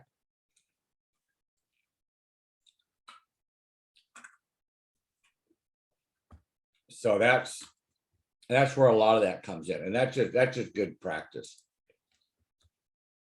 So I need to use a schematic to identify the control side, so I can see that both the purge and vent solenoids are ground side controlled here. They can be energized by turning the key and applying ground at the PCM control side. We talked about this yesterday in class a little bit on Branco, because we talked about doing it on a trainer, and we said we do not want to do this on a trainer because of how they're jumpering the circuits, but we certainly could on a car. You can also remove the connector from the component and apply both power and ground with a power probe. Be sure to verify proper direction of current flow. Do not keep a solenoid energized longer than 5 minutes, as damage may occur. So we can see in my schematic, I have the fuse box at the top. I have a 10-amp fuse. I have power coming down here, and power would be coming out all the way down to the switch. The switch is only closed when the computer turns it on. So if I back probe this connector, both pin B and A would both have power. If I want to know which one's B and which one's A, I would need to disconnect the connector, and then only one side would have power, the other side would have nothing. Now I know what side has power. Now I could back probe the A terminal, plug it back in, apply ground at the A, and turn the solenoid off. If I'm not comfortable doing that, just unplug it all together. Yeah, I figured out the B side has power, so I'm going to apply ground at the A of the solenoid, and I'll use the power probe to apply power at the B side of the solenoid, and the solenoid's going to work, but now I got to sit there and hold it the whole time. I can do it either way.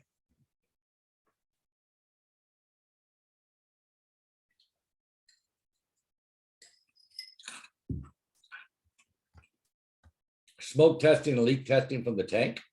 It is possible to test the fuel system from the fuel filler neck, and with the use of an adapter. Universal adapters are available, making it easier. There are some advantages to test from the filler neck when the purge solenoid is hard to access, or if you're unable to achieve flow from the purge solenoid side of the system. It can also be used to verify sealing a purge solenoid. It might be the best method for some natural vacuum style systems that you can't get to the components, like on a Chrysler PT Cruiser. So I can, understanding again, my purge solenoid is normally closed. It's hard to get to. You know what? Let me cap off the vent solenoid and just go in through the gas cap. So here's some universal adapters. They also make other adapters. I go on, and now I can check for leaks. Do I have a leak? Do I not have a leak? Right? All I'm looking for is, do I have a leak? Then I might be able to use bidirectional controls on. If I don't have a leak, turn on the purge. Hey, the purge opens. Cool. Now I'm down to whatever the vent is, or pressure sensor. A lot of times I monitor the pressure sensor when I'm using the flow meter, because if the pressure sensor changes, guess what? It proves it works. Also, when the system is key on engine off and everything's at atmospheric pressure, you take the gas cap off. The manufacturers give you a spec on what the pressure sensor should read. So the pressure sensor calibration might be the last thing I do. So for the purge solenoid, I need to know, does the purge valve close and hold engine vacuum on the engine side? Does the purge valve open and allow engine vacuum to flow? And does the purge valve hold vacuum on the evap side of the valve? So I have my purge valve. It's connected to the engine on one side. It's connected to the other side of the evap system. I'm going to disconnect it from the evap system. I'm going to throw a vacuum gauge on it. I'm going to start the car. There should be no vacuum there until the computer turns on the purge solenoid. Once the computer turns on the purge solenoid, I should see vacuum on the gauge. Now, if I turn the car off, I should still see vacuum on the gauge. Now, Hondas and other ones will come down to 5 inches of mercury, but they should never drop below 5 inches of mercury. Keep in mind, our evap systems work on about half an inch of mercury. So 5 inches is 10 times what that system needs to hold. So we're stress tests as well. But here, that's a quick test you can do with no tools other than a vacuum gauge. and let you see, does the purge solenoid stay closed? Does it open when it's supposed to? And does it seal once you turn the car off? Real simple test. Some cars like Subaru, you have to have a wheel speed sensor input, in order it has to go down the road before it'll turn the purge solenoid on, because Subaru doesn't have any bidirectional controls on their older ones. So I used to have to do this all the time. I'd have it on the rack, the wheels up off the ground, hook it up, start the car up. Yep, no vacuum. Put in gear, get the wheels turning. Now all of a sudden it turns the purge on. Yep, I got vacuum, shut the car off. Yep, it held vacuum. Okay, cool, the purge solenoid works. So, very quick, very efficient way of determining, does it operate? Does it do what it's supposed to do? It needs to do these things.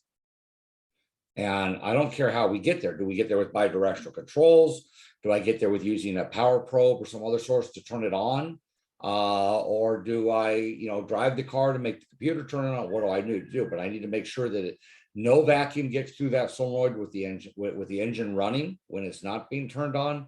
I need to make sure it's able to turn on and flow vacuum, and I need to make sure the vacuum is held in the evap part of the system once turn it off. And the reason why you're checking both sides, both the engine side and the purge side, to hold vacuum, is because how the solenoids are built, there's a spring in there, and sometimes when the spring gets weak, the vacuum will overcome the spring and pull it open. So that's why you check both sides.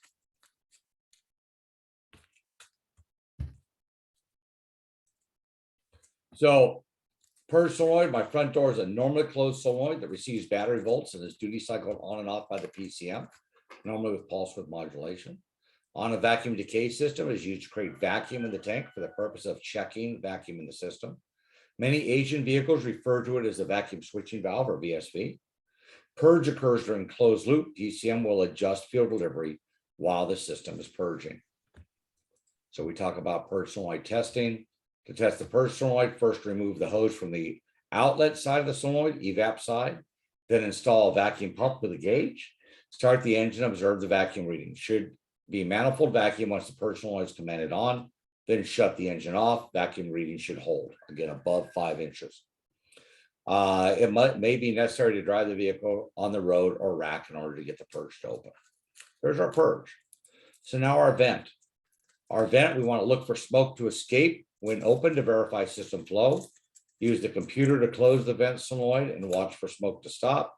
Manually close the vent solenoid if bidirectional controls are not available, or use pinching pliers to seal the system if it doesn't verify solenoid operation, but will seal the system. What I will tell you is a lot of times pinch off pliers don't seal the system. I've had to use 2 sets of pinch off pliers and still not seal the system. I've chased that ghost before. So my preference is to put a rubber cap over the end of it. I take the vent hose off and put a cap over it. And so I've got a whole tray of rubber caps and adapters. So all those parts you buy, they have those little plastic caps or rubber caps that go over things. I got a drawer, I save all those because they're all different sizes and they help me seal off evap stuff or make little adapters. So that's like my little free tool collection there. So from radiators, from all that stuff, they come with all these different rubber things, everything else I use them for all kinds of stuff.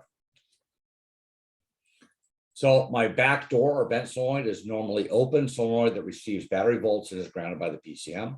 It is open at atmospheric pressure when the solenoid is de-energized or ungrounded. The only time it's commanded closed is when the evap monitor is running.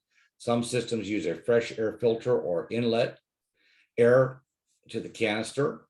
The system can suck in dirt, water, cobwebs, etc. So common issue. Matter of fact, Mazda a number of years ago had a recall because the synthetic rubber they used attracted spiders. And they had to reformulate the rubber and change all their vent solenoids. Who knew? So here's a little case study to put all these things together. So this car had been in another shop repeatedly. P1440 code present, small evap leak. Failed the evap test when commanded by the scan tool. So this car had a bidirectional control and I was able to do the test and approved, yep, it failed right now. So for example, your BMW, I believe, does have a bidirectional control that will allow you to run the monitor right in the day. So if it fails, then you know it's worth diagnosing. It's not intermittent. If it passes, you can kind of scratch your head and do it 5 more times and see if you can get it to fail. Because now you're down to what? Something intermittent. But each time you run it, you get what? New mode 6 data. So that's why I go, there really is an intermittence. It's what's the problem, right? The gas cap fits properly and passed the bench test on the smoke machine, but they only test for 40,000. So we're looking for a 20,000 leak. Purge solenoid tested good. The vent solenoid tested good. There's no smoke from the vehicle. Good system flow. No TSBs for the code or a reflash for the computer. So where to go next? Well, now what I really need to do is use the flow meter. Stop looking for smoke, look for flow. The flow meter showed a leak of 16 thousandths of an inch. I checked the system diagram for vapor flow to locate pinch points to divide the system. The meter hose installed at the purge solenoid, open the gas cap to verify that I'm testing the whole system and I have flow. So this is right out of all data. And this is going to show me where my purge solenoid is right here. Here's the engine.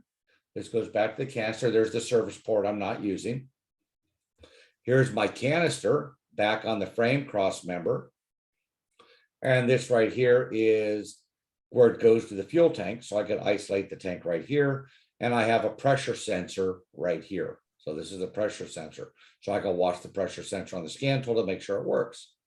So the first thing I did was, you know what? Let me pinch right here where I isolate the canister. So I just pressurized from here all the way back to the canister to this hose. And guess what? No leaks. So then I isolated here to isolate the fuel tank and check the whole thing and verify the pressure sensor. No leaks. Then what? But when I take this off and don't isolate it, I have a leak. So just to double check, I pinched it off again. And what I did is I went to the fuel tank side. And sure enough, I got 16 thousandths leak at the fuel tank. So between the filler neck and the fuel tank and the little hoses attached to it, that's where my leak is. I know where my leak is. I can't see any smoke, but I know where my leak is. So now I'm going to drop the gas tank with the filler neck, the whole thing down. So the fuel tank was lowered. Smoke was applied to the fuel tank, still isolated from the rest of the system. After 15 minutes, smoke started to appear around this ring. And by smoke appear, I mean, I'm in a dark area with a flashlight, with my flashlight and angle. I finally see some wispies of smoke. Okay, this was not a chimney. After removing the fuel tank and fuel pump assembly, the cause of the tank was revealed. Cause of the leak was revealed. We got rust on here. So with the rust, there's an O-ring that goes in this lip, created a porosity problem, allowing microscopic holes to allow vapors to escape. Once those microscopic holes added up to 20 thousandths, we turn the light on. What kind of a problem? Porosity? Well, it causes a porosity problem. So that's Porosity. Okay. Yeah, so it's not sealing. It's because it's not a smooth surface. So you have a lot of these little nooks and crannies, which is allowing it to leak past the O-ring. Porosity as in porous, right? Right. Porous. Okay. Yep, you got it. Okay. And so obviously it needs a new fuel tank. And I've had one of these at ECC since I've been there as an instructor, not my class.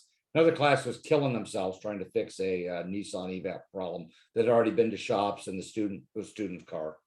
And nope, here's how we're going to test it. Walk them through testing it. Drop the tank. Sure enough, here's what's bad. Yeah. So I have a fluorescent dye, and you can stick it in anything but coolant. So if I were to put a fair enough amount in the gas tank, I still wouldn't really see this, would I? Because the vapors are different, right? You're not going to see vapors are different. Some smoke machines fluoresce, so you can actually use a black light to help see the smoke. But normally we use a bright white light. So like a stream light is perfect for seeing the smoke coming out. If you want a bright white light to see the smoke normally. But some manufacturers do make a fluorescent smoke for evap that you put in the smoke machine. I just use the regular smoke. Again, you know, and have I had cars that are this hard to fix? Absolutely. But the flow meter proves I'm looking for a leak. That's the beauty of it. If the flow meter says there's no leak, it's time to move on. Look at the doors. If the flow meter says there is a leak, Now and I don't see it with smoke. Now what do I need to do? I need to isolate it down to a small enough testable section that I know this is where the leak is. Now let's smoke it and prove exactly where it is, because now I'm only looking at something this big, or, 2 feet long or whatever that I can see. And I've done this where, I had a fuel filler neck on a Mercedes. Shoot, it must have taken 30 minutes to start getting smoke out of that stupid thing. And it was one of the little plastic welds, had a little pinhole in it. But the reason why we didn't want to just order one, even though the flow meter proved that's where it was, because we were testing it with the gas tank. So we want to make sure that that was it. And we kind of blocked it down to that. But it was an onboard vapor recovery system. And the stupid filler neck was $500. So you don't really want to just shotgun that part when it's $500. If it was $20, I'd have thrown one on it. So, I've had Chryslers and other cars where, I've narrowed it down to hoses. They're this far in front of me, and, I'm underneath the car. I'm right there. I don't see the smoke, but I proved that's where the leak is. And it's still taking 10 or 15 minutes for smoke to come out to find out exactly where that leak is. Because it is a hose, it is a plastic fitting, what's causing the leak. And so I really want to know where it is, not just replace everything between, these 2 points that I proved that's where the leak is. I want to find it. But it is a combination of those tools. So we talked earlier about the importance of that flow meter. And when you're evap testing, that flow meter is key. You can't fix these cars without that effectively. You can guess. I can use some bidirectional controls, and there's factory procedures where you walk through, and I can kind of make best guess. But let me tell you, a lot of these cars come back to the dealer a couple of times under warranty when they have an evap problem, because they're making best guess. They're not doing. What I found is I don't care how the car works. I test every car the same way. Does it have any leaks? Does the back door work? Does the front door work? Does the pressure sensor work? Done. So, because what I used to do, because evaps were a pain, and I've certainly made a lot of mistakes. I've probably lost some customers over them. I've had plenty of cars I haven't fixed that I put parts on in the early days, because in 2000, this was all real new to us. I used to really, well, do I really need to smoke it or put the flow meter on it? Really not understand the flow meter. You're using the bidirectional controls. You're trying to use the fancy scan tool. You're using online resources. And what I finally figured out is I am fastest if I just go in, check the system for leaks, test the solenoids. And I can diagnose most evap systems in about 10 minutes. The ones that 10 to 15 minutes, the ones that take longer than that are the ones that actually have a leak. But most systems, 10 to 15 minutes, I know what part I need to put on the car. Because I have this system that I just shared with you that I go through and do it every time. And because I do it every time, I've gotten better and better at it. I know that on this Toyota, I plug it off here. I know on this Chrysler, here's the easiest way to get to it to test it. I know that, so I know what's easiest on those cars, which is what made me faster. But I'm doing it the same way. And you know what? I had like 0 comebacks on evap. The last comeback I had on a fuel evap system was on a car, on a Toyota. I put a canister in it. It came back. I diagnosed it and found out the canister they sold me was defective. So in the last probably, 8 years in the shop, I had 2 comebacks. That was one. Another one, of course, was the boss's father-in-law's car. And it had a stuck open purge solenoid. I replaced it, didn't run the monitor because they didn't want to pay me for it, gave it back to them. Then it set a code for a small leak because it had a bad filler neck that it hadn't tested for yet. So that run really wasn't my fault because they didn't let me verify the repair, because what I say we need to do, we need to verify the repair. So after I put this car back together, that's exactly what I did. I verified the repair. I reassembled the evap system, attached a flow meter to verify system integrity, confirmed a 0 leak. Ran the evap monitor on the vehicle to confirm proper system operation, checked mode 7 for pending codes, and checked my mode 6 data to verify I had good test results. This car is not coming back. I have fixed this car. And I went to this effort because this car had already been to another shop and had gone back like 2 or 3 times to have this problem fixed. Since I fixed this car, this guy became our regular customer and spent thousands and thousands of dollars with us over the next 8 years. right? I got this customer because I fixed his car when other people couldn't. So, you know, did I make any money fixing this car? Yeah, probably not. Not compared to the amount of time I had into it, because I wasn't as good then as I am now. I did this probably back in 2010, 2011. And I'm better now. I'm more efficient now. And I had a lot of time into it, you know. I take it back. I'm sure I made money on it, but it wasn't, you know, it wasn't kicked down. Certainly didn't lose money, but I made a customer. I was thorough. I got paid for being thorough, and I made a customer by being thorough. And that customer, because of the confidence in us, everything else that went wrong with that truck, and this was like 160,000 miles when I worked on it, and he goes surfing down in Baja and off-road with it and stuff. So there's plenty of things that needed fixing over the next 8 years. He always came to us, and anything we told him it needed, he had us do it. Why? Because we built his confidence by diagnosing something that no one else could. So now we have what? The customer has faith in our ability to understand what's wrong with his car. And you have word of mouth, all his Right. friends and so on and so forth. Exactly. So, you know, I don't look at it. There's diagnostic cars that I lose money on. I mean, flat out, I'm going to lose money on the job. That's part of it. We call it the burn while you learn program. You know, and there's cars like that. But the bottom line is, I'm going to do my best to try to figure it out. Most cars I am going to figure out. And once I do, just like you said, it is that word of mouth. It is the customer understanding that, no, I'm not giving up. I'm not giving it back on, gee, this is too hard. I'm not, you know, go find another shop. It's like, no, I'm going to stick with it, and I'm going to fix your car because that's what you're paying me for. And, you know, I've had cars that I have, you know, really gone upside down in the amount of time. The majority of those customers come back and, gee, I need brakes now, or gee, I need a water pump, or gee, can you do a K service? And now I'm doing stuff that's really easy, pays well, not challenging, but they're having me do it because I built that confidence by really digging in and doing that diagnosis. So I've made a lot of customers for shops and for me personally, because I'm able to because I take the time to diagnose the car. And have I fixed every car I've worked on? Absolutely not. Do I have cars that I have not been able to fix? Absolutely. Fewer now than I did 5 years ago, or 10 years ago, or 30 years ago. I'm better than I was, but my ego is not so big that I'm going to go, I can fix every car out there. I'm never going to have something that stumps me. You know, I haven't had one in a number of years. But I also have cars I deliberately don't agree to work on.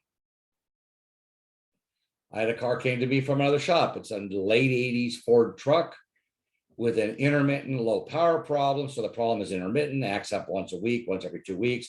And the other shop has already put in like $2,500 worth of parts. I'm not interested in working on the car. The other shop's already done everything, and the problem's intermittent. I'm chasing a ghost here. I'm not interested. My ego is not so big that I need to step and go, yeah, I'll take a look at it. Let me see if I can fix it. 30 years ago, 25 years ago, my ego was that big. What I've learned is I'm okay being dumb. You know what? I'm just not good enough to fix that. You're going to need to go somewhere else. Because I'm okay with there's cars out there I'm not going to fix. I'm okay with that. There's plenty of people that know things I don't know. There's plenty of people that have skills I don't have. There's plenty of people that look at things differently than I do. I'm able to fix enough, and I'm pretty good at it, that I can make a living, and I can share that, how I've made a living, with you guys and give you guys some good insights. It's not that you wouldn't have the knowledge, or, you know, gain the knowledge to figure out how to fix it, but it's also the time given.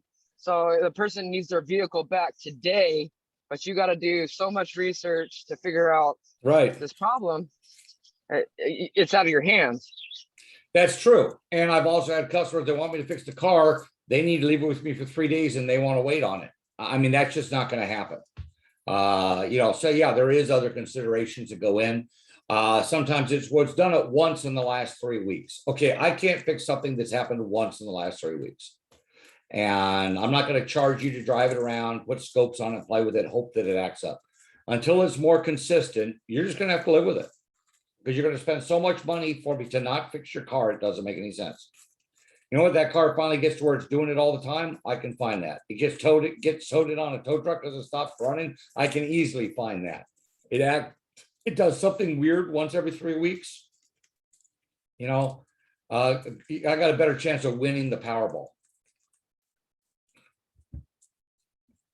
And I think part of it is understanding that versus having an ego involved that I can fix that. Yeah, I see the sad face there, Branko. Thanks.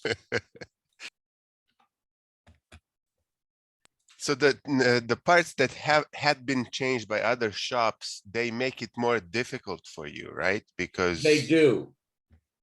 you don't know if they went OEM or what did they do? Did they install it right? That opens a lot of questions, right? It opens a lot of questions. And the last shop obviously assumes the parts they put in are good. And I got to pretend like there's no new parts here. But at the same token, they could have damaged something else, broken something, or put something in incorrectly and put a new problem or made the problem worse by doing the repair. So it's much harder to go in after someone's been there than if you're going in fresh and you get the car where no one's worked on it. So consequently, in a shop, I always charge more if someone else had worked on it first. That being said, I work on a lot of cars that other people have worked on first, and mobile drivability guys do that all the time. Usually the shop has hit a point. But the key there is the problem has to be consistent. If the problem is not consistent, it's no different than you could walk into your room and you turn the light switch and the light doesn't come on. And you're like, oh man, it's dark. I'm just going to bed. I'll deal with this tomorrow. And tomorrow comes and you turn that light on 100 times and it works every time. Can you reliably fix that problem? No, because you have no idea what that problem is. You know what? You can try putting a light bulb in it. Maybe that's it. You can try putting a switch in it. Maybe that's it. You can try putting a new light fixture in it. Maybe that's it. But you don't know because you haven't been able to duplicate it. I fully understand you because working in IT, we have these intermittent problems, especially one-off, and then they want a root cause analysis. And Right. even, you know, the high-level experts that you need to involve to escalate all this, they can't really answer that question because they need it to be able to replicate. So, Right. And same like you. What the manufacturers do at the dealer level is because cars tend to have the same problem over and over again. They will go in and they will say, you know what, on that 2019 car with this engine and transmission with this symptom, this part has fixed it 70% of the time. So put this part in. And that's their solution. That's their solution. And then if the car comes back, that's well, the 30%. remaining time, this part fixes it 80% of the remaining time. So now put that part in. I see where this is going. Okay. Right. So because, you know, I do, you know, I sell brand X car. We sold 125,000 of this year make and model. A certain percentage of them are all having this problem. This is the part that fixes that problem. Or has stopped the customer from coming back and complaining about it. Let's refer, because it's not necessarily fixed. It's we're not complaining that the customer didn't return back to complain about it. So that's what a lot of manufacturers do. So that's, you know, so that's that statistical analysis. So in the aftermarket, Identifix does that for us a little bit. It's like, here's this weird problem I've never seen, but 90% of the time people are putting this part on it and they say it's fixing the problem. Now, does that mean that part's going to fix this car? Absolutely not. I normally use that as means, oh, I'm going to go test that part first, since that's the one that's failing all the time. Unfortunately, some shops take it as that's the part they're going to put on first, kind of that dealer mentality. The dealer gets away with it because the factory's paying it. So the factory would rather buy the part in many cases than pay a technician 3 hours to diagnose it. It's less money. Mm-hmm. Right? I mean, we already know statistically this is going to fix it. The times it doesn't, we'll move on. And paying for that, you to put that one part on is far cheaper than paying, you know, 1,000 of you to 3 hours labor to try to diagnose it, that it may or may not be this part, or you might not, you know, find the answer. And we might end up back here anyway. So dealers, manufacturers make that decision all based on cost and customer service. That's fine for them. It's not fine when the customer's paying the bill. Let me ask you something maybe semi-related. Technicians at a dealership versus aftermarket. What is your take on their skills and, you know? Okay, so dealer technicians, I have a lot of students that are dealer technicians. I know some really good dealer technicians. For the most part, not all, but for the most part, dealer technicians are parts changers. They're really good at it. They're really fast at it because they change the same part on the same car 5 times a day. They know what part goes bad on which car. So they know, hey, you know, that 2018 Escape always needs one of these. Does this one need it yet? Right? I mean, they know those things. They're really good at putting it in. So something that may pay 4 hours to do may take me 3 or 3.5 hours to do. They're probably putting that part on in an hour to an hour and a half because they've done it 50 or 60 times, right? So they know the tricks. They're very, very fast at it. So dealer techs tend to be very, very good R&R technicians because they're changing that same part so many times on that vehicle. I mean, they really know exactly which wrench, which socket, how things come apart, where things go together. So they're very, very efficient at that. They tend to be very poor diagnosticians because they don't have to be good diagnosticians, right? They do the initial test, and if it's not the part that fixed the other, 20 cars they've seen, they're on the phone to the hotline. What part do I put on? So Now, there's a small percentage of dealer technicians that are diagnosticians. They're the shop foreman or the lead tech, and they're the one dealing with the headaches. They're the ones that dealing with, the guy who's been working here 4 years. Yeah, he's already put the 3 parts on. And now if we don't fix it, we have to buy the car back. And this guy's camping on it. Those guys are extremely good. But there's maybe one of those in the dealership many times, if that. yeah, maybe that's why the manufacturer is just wanting to replace the part because he doesn't have the skill set in there to diagnose it reliably and efficiently. So Exactly. And you look okay. at the investment of what it costs to train people to get that skill set. So you're not just talking the 3 hours to diagnose it. You're talking what, the 30 hours, 60 hours, 100 hours of training to get them to the level they could diagnose it, times the 70 technicians in the dealership. Yeah, Cheaper just to change throw the part part. on. Okay. And when the manufacturer pays for training, or the dealer does, depending on the system, the technician's paid for the day of work, and many times is paid airfare in a hotel room because they're of where they have to go. So I mean, it's very, very expensive for dealers to train technicians. Online training has made that a little bit less because a lot of the modules are done online now, but there's still a hands-on training where they go to the factory training center. That's very, very expensive.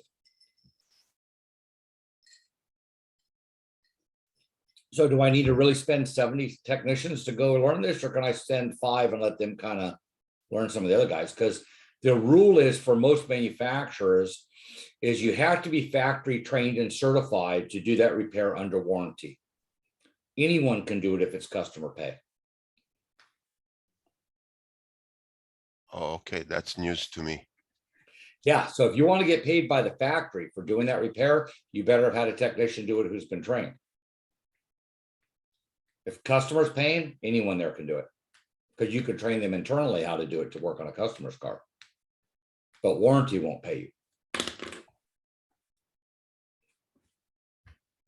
So that's, that's. Can you say that all again? What's that? Sorry, I'm a little slow today. Can you say that all again about the payments? Yeah, so if for warranty, most manufacturers require that the technician doing the warranty repair that they're paying the dealership for be trained by the manufacturer to do that repair or trained on that system or however they're doing it.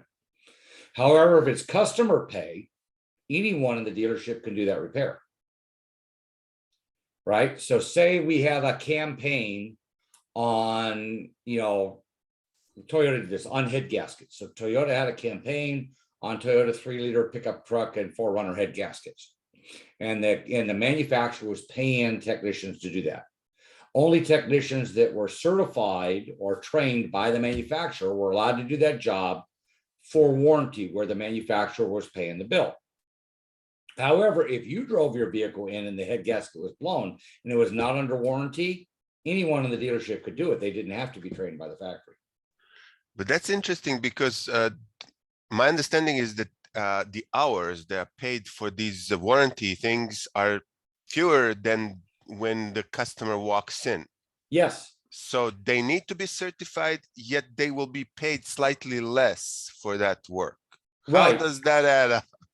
Well, the reason why dealerships tend to pay less is Honda did a survey a number of years ago and said for every 1/10 of warranty time that they can cut off, it saves the company $1 million a year. So the manufacturers, and we've seen labor times really come down in the last 10 years, 15 years. So manufacturers, kind of based on what Honda did and other manufacturers, is they're constantly trying to shave 1/10 of an hour here or a 1/10 of an hour here off different warranty times, because every 1/10 of an hour saves the company about $1 million. So there's a huge incentive to pay technicians less, okay, at the dealer. And so you see some of these warranty times are just ridiculous. And if you work for the dealer, you have to do it for that time. If you work in the aftermarket, the labor book's just a guide.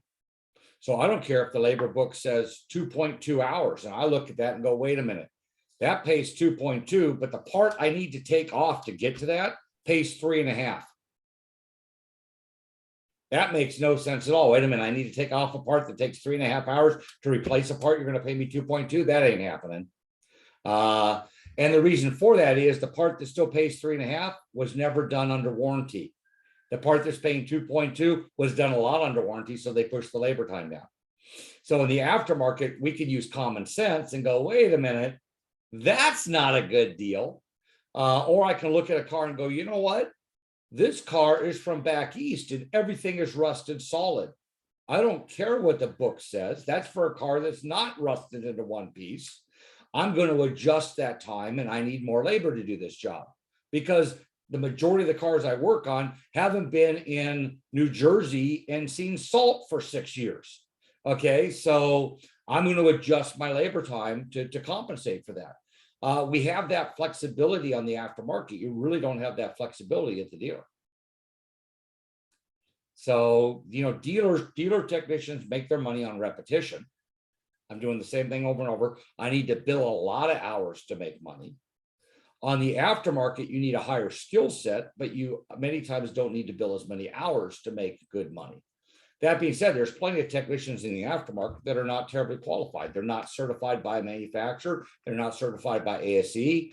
They got in there and they're taught by whoever they work with. So their wealth of knowledge is limited to the bubble they're in. So if they're learning from someone who's not that sharp, they're even less sharp, right? So there's plenty of those also. There's plenty of shops that no one in the shop is certified. No one in the shop has ASEs. The shop doesn't do smogs. They just kind of, by golly, we do this. And so a lot of bad information. I've had technicians, shop owners that have been in the business 20 plus years that can't pass an ASE test. So they come in back in the old days to maintain their smog license, where we did A6, ASE, A68, and L1 alternative classes. And they'd come in and kind of like try to argue with us, because when I came in, the people that were teaching before were really mirror foggers. They taught the test and didn't understand it. So myself and another guy who I got certified came in, and we're like going, no, it doesn't work this way. This is how it does. And they're like, well, no, it works. I've been doing it this way for 25 years. I said, no, that's not how it works. Let me explain why. And it's so funny during the course, because these classes were like 6 nights, 7 nights, and 5 nights, or like 18 nights of courses we're seeing these guys. And it was so funny during the course of these 9 weeks or 10 weeks we're seeing these guys, they'd come in and start talking to us about how things are easier at work now, how they're fixing cars that used to give them trouble, how, you know, all of a sudden, you know, cars that used to really give them a headache, they're fixing, and how much better they are, because they're actually learning stuff in class, and yet they've been working on cars for over 20 years in a shop and sometimes owning it. So it really shows you that, you know, the real answer is a combination of good training and some good practical experience, but one is not the exception, the one does not exclude the other. And one of the issues they have with dealer guys, back to that question, is if all you've ever worked on is Audis, you're limited to pretty much to working on Audis, Volkswagens. Maybe you can get out of the window, work on a Porsche, but that's pretty far out on the edge. You're going to feel like a trainee if someone puts a Chevy in front of you or someone puts a Toyota in front of you. A lot of times the dealer technicians, if they're a Nissan technician, they only know Nissan. And the dealerships don't put too much into training how things work. It's more about what you need to do on this car. And we saw this in Nissan because Mossy owns all but one of the dealerships for Nissan in San Diego County.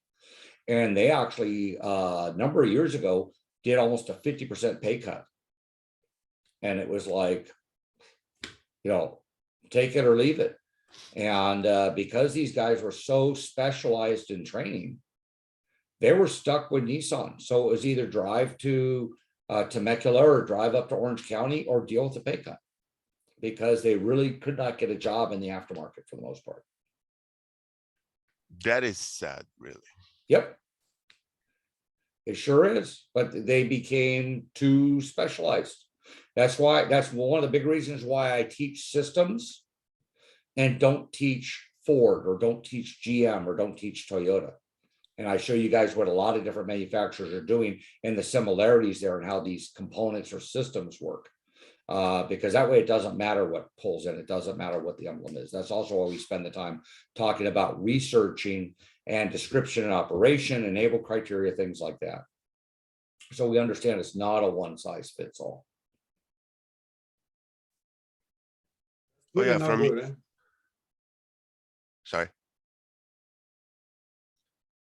But Go yeah, I really appreciate how you mention different things like BMW or Mercedes, or like you've been exposed to everything. So whoever is interested in whatever can hear something relevant from you in any of these little segments. So Right. And now imagine if I only worked for GM, everything would be a GM story. Or if I only worked for Audi, everything would be an Audi story, right? yeah. So you can kind of see by my stories or by my examples is I've worked on everything. Yeah. I've worked on Lotus, I've worked on Rolls-Royce, I've worked on Ferrari, I've worked on, Honda, Yugo, Suzuki. I mean, you name it. I've worked on. I have some Yugo questions for you. I am from that country which produced Yugo, by the way. So They should have called it "You Don't Goes" though.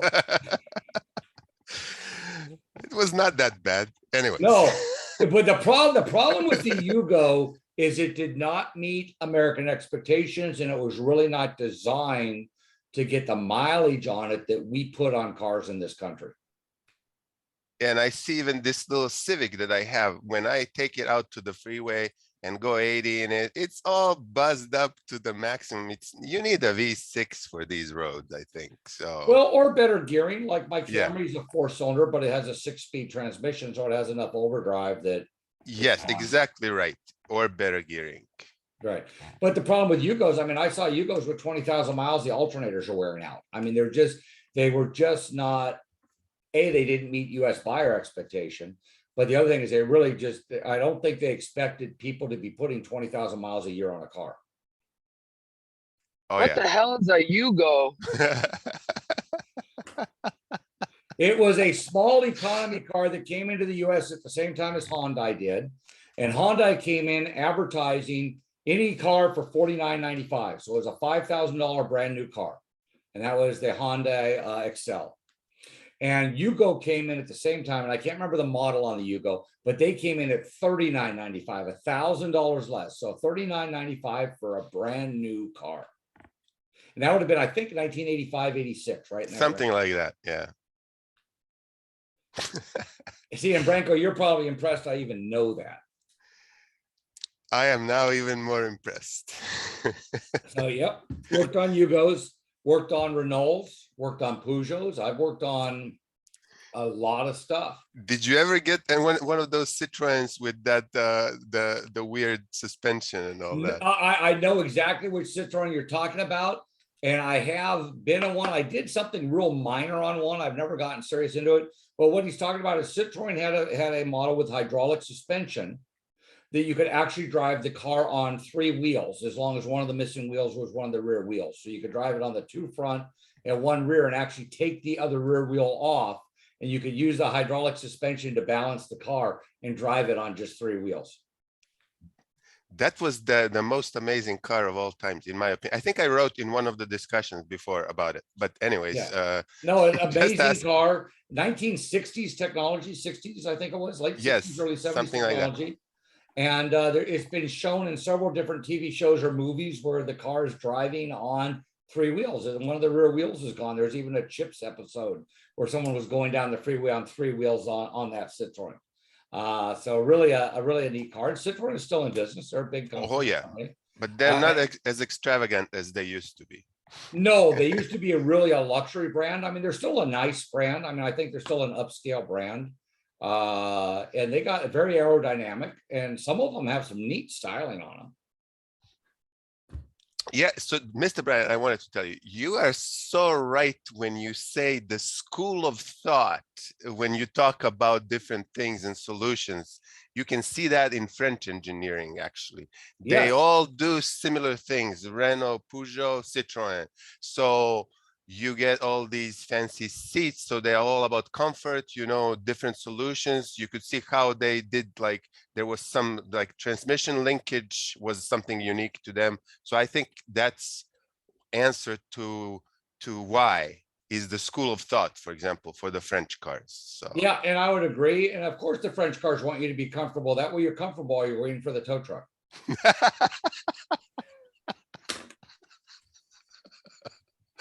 okay.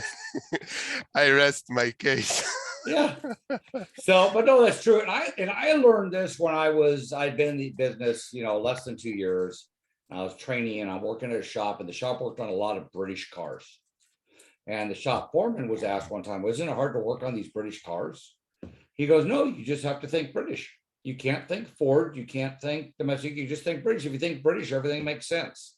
And to me, that was kind of one of those aha moments. It's like, okay, so you really have to put on the hat of how this car works or what makes sense for this car. Because obviously whoever designed it to make sense. So sitting there arguing with it, going, you're stupid, you're stupid, you're stupid, isn't going to help you fix the car. You need to go, why do you think you're so smart? What did the engineers think that this was a really neat idea? And once you kind of unravel that, things start to make sense. So that hat would be the one with the really big Marge Simpson black hat. Yeah, the Oliver Twist, the cylinder, all that. So no, it really is it is interesting. But I think that's why I spend so much time on systems. And speaking of systems, the next system up is our catalytic converter. And so we know our catalytic converter for a 3-way cat is highly dependent on our fuel control, and we're actually going to see how much. So the catalytic converter is an exhaust after treatment device to help control emissions produced by the engine. There are 2 basic converters used in gasoline fuel applications, and that's our oxidation converter. So that's the converter we used from 1976 or 1975, excuse me, 1975 into the 90s. That was our primary converter on many of these vehicles. For an oxidation converter, I don't need an O2 sensor, and I don't need advanced fuel control. I can run the car rich and just pump air into the converter, and it's going to work like a blast furnace. And I'll show you how they were doing that. And we actually used to catch cars on fire. They used to actually tell people you cannot idle your car for more than 5 minutes because you'll catch brush or your car on fire. We'd get a car once a month, at least, coming into the gas station because we used to work on the freeway with their car on fire from the catalytic converter. So good times. So this was the oxidation catalyst. So either the car had to run lean for it to work, and ran lean all the time, or it ran rich and pumped air into it. So I'll show you those 2 options. An oxidation converter can only oxidize. So it's only used to control HC and CO emissions, and it creates CO2 and water as the byproduct. The system does not require closed loop fuel control, and it will not reduce NOx. In the mid 80s, actually in the 80s, we saw manufacturers with using O2 sensors using what's called a three-way catalytic converter. And Volvo started using O2 sensors in 1976. I can't remember what year they started using the three-way cat. So this uses an oxidation converter combined with a reduction converter all in one housing. So this converter is used to help control HCCO and NOx emissions, but this system requires closed loop operation to operate. So when I'm lean, when I have a lot of oxygen, I can oxidize HC and CO, but I cannot reduce NOx. When I'm rich, a lack of oxygen, I cannot oxidize anything. There's no oxygen to oxidize it with, but I can reduce NOx. So that's why our O2 sensors are constantly going lean, rich, lean, rich, lean, rich, back and forth. That's why that cycling is so important. That cycling is so our three-way catalytic converter will operate. Without that cycling, rich, lean, the three-way catalytic converter will not function correctly. And either we will not be able to reduce NOx or we will not be able to oxidize HC and CO. So when a car gets stuck lean, we're going to make lots of NOx and the catalytic converter can't get rid of any of it. If I'm running rich, I'm making a lot of CO and HC, but yet because there's no free oxygen, the catalytic converter can't get rid of it. So we're going to pollute a lot. So the catalytic converter is designed to get rid of the emissions that are created when it's operating differently than how the converter needs to operate. So in other words, we make NOx when we're lean because it runs hotter, but the catalytic converter can only get rid of NOx when we're rich. When we're rich, we make HC and CO, but I can only get rid of HC and CO when we're running lean. You see how, so what we use inside the catalytic converter is a material to store and release oxygen called cerium. And the cerium acts like an oxygen sponge. So it's going to grab the extra oxygen when we're lean that we're not using, and we're going to release it when we're rich, when we don't have any. So this allows me to reduce when I'm lean and oxidize when I'm rich, because the cerium is acting like a shock absorber there. And that's what allows the two beds to work. So we're going to get into chemistry, probably more chemistry than you planned on in an automotive class. So we're going to get into a little bit of chemistry. We're going to get into some visual identification. I'm going to talk a little bit about the state requirements for replacing the catalytic converter and how we verify them. And then I'm also going to show you how lambda really affects the oxidation bed and the reduction bed. And then I do have an additional PowerPoint that I haven't integrated into here, kind of like I did for fuel evap on catalytic converter testing. So we'll actually spend some time talking about catalytic converter testing a little bit. So that's what I got on plate for tomorrow. So we should get through catalytic converters and after treatment tomorrow. And then that'll get us into EGR, air injection, and our other emission systems on Thursday.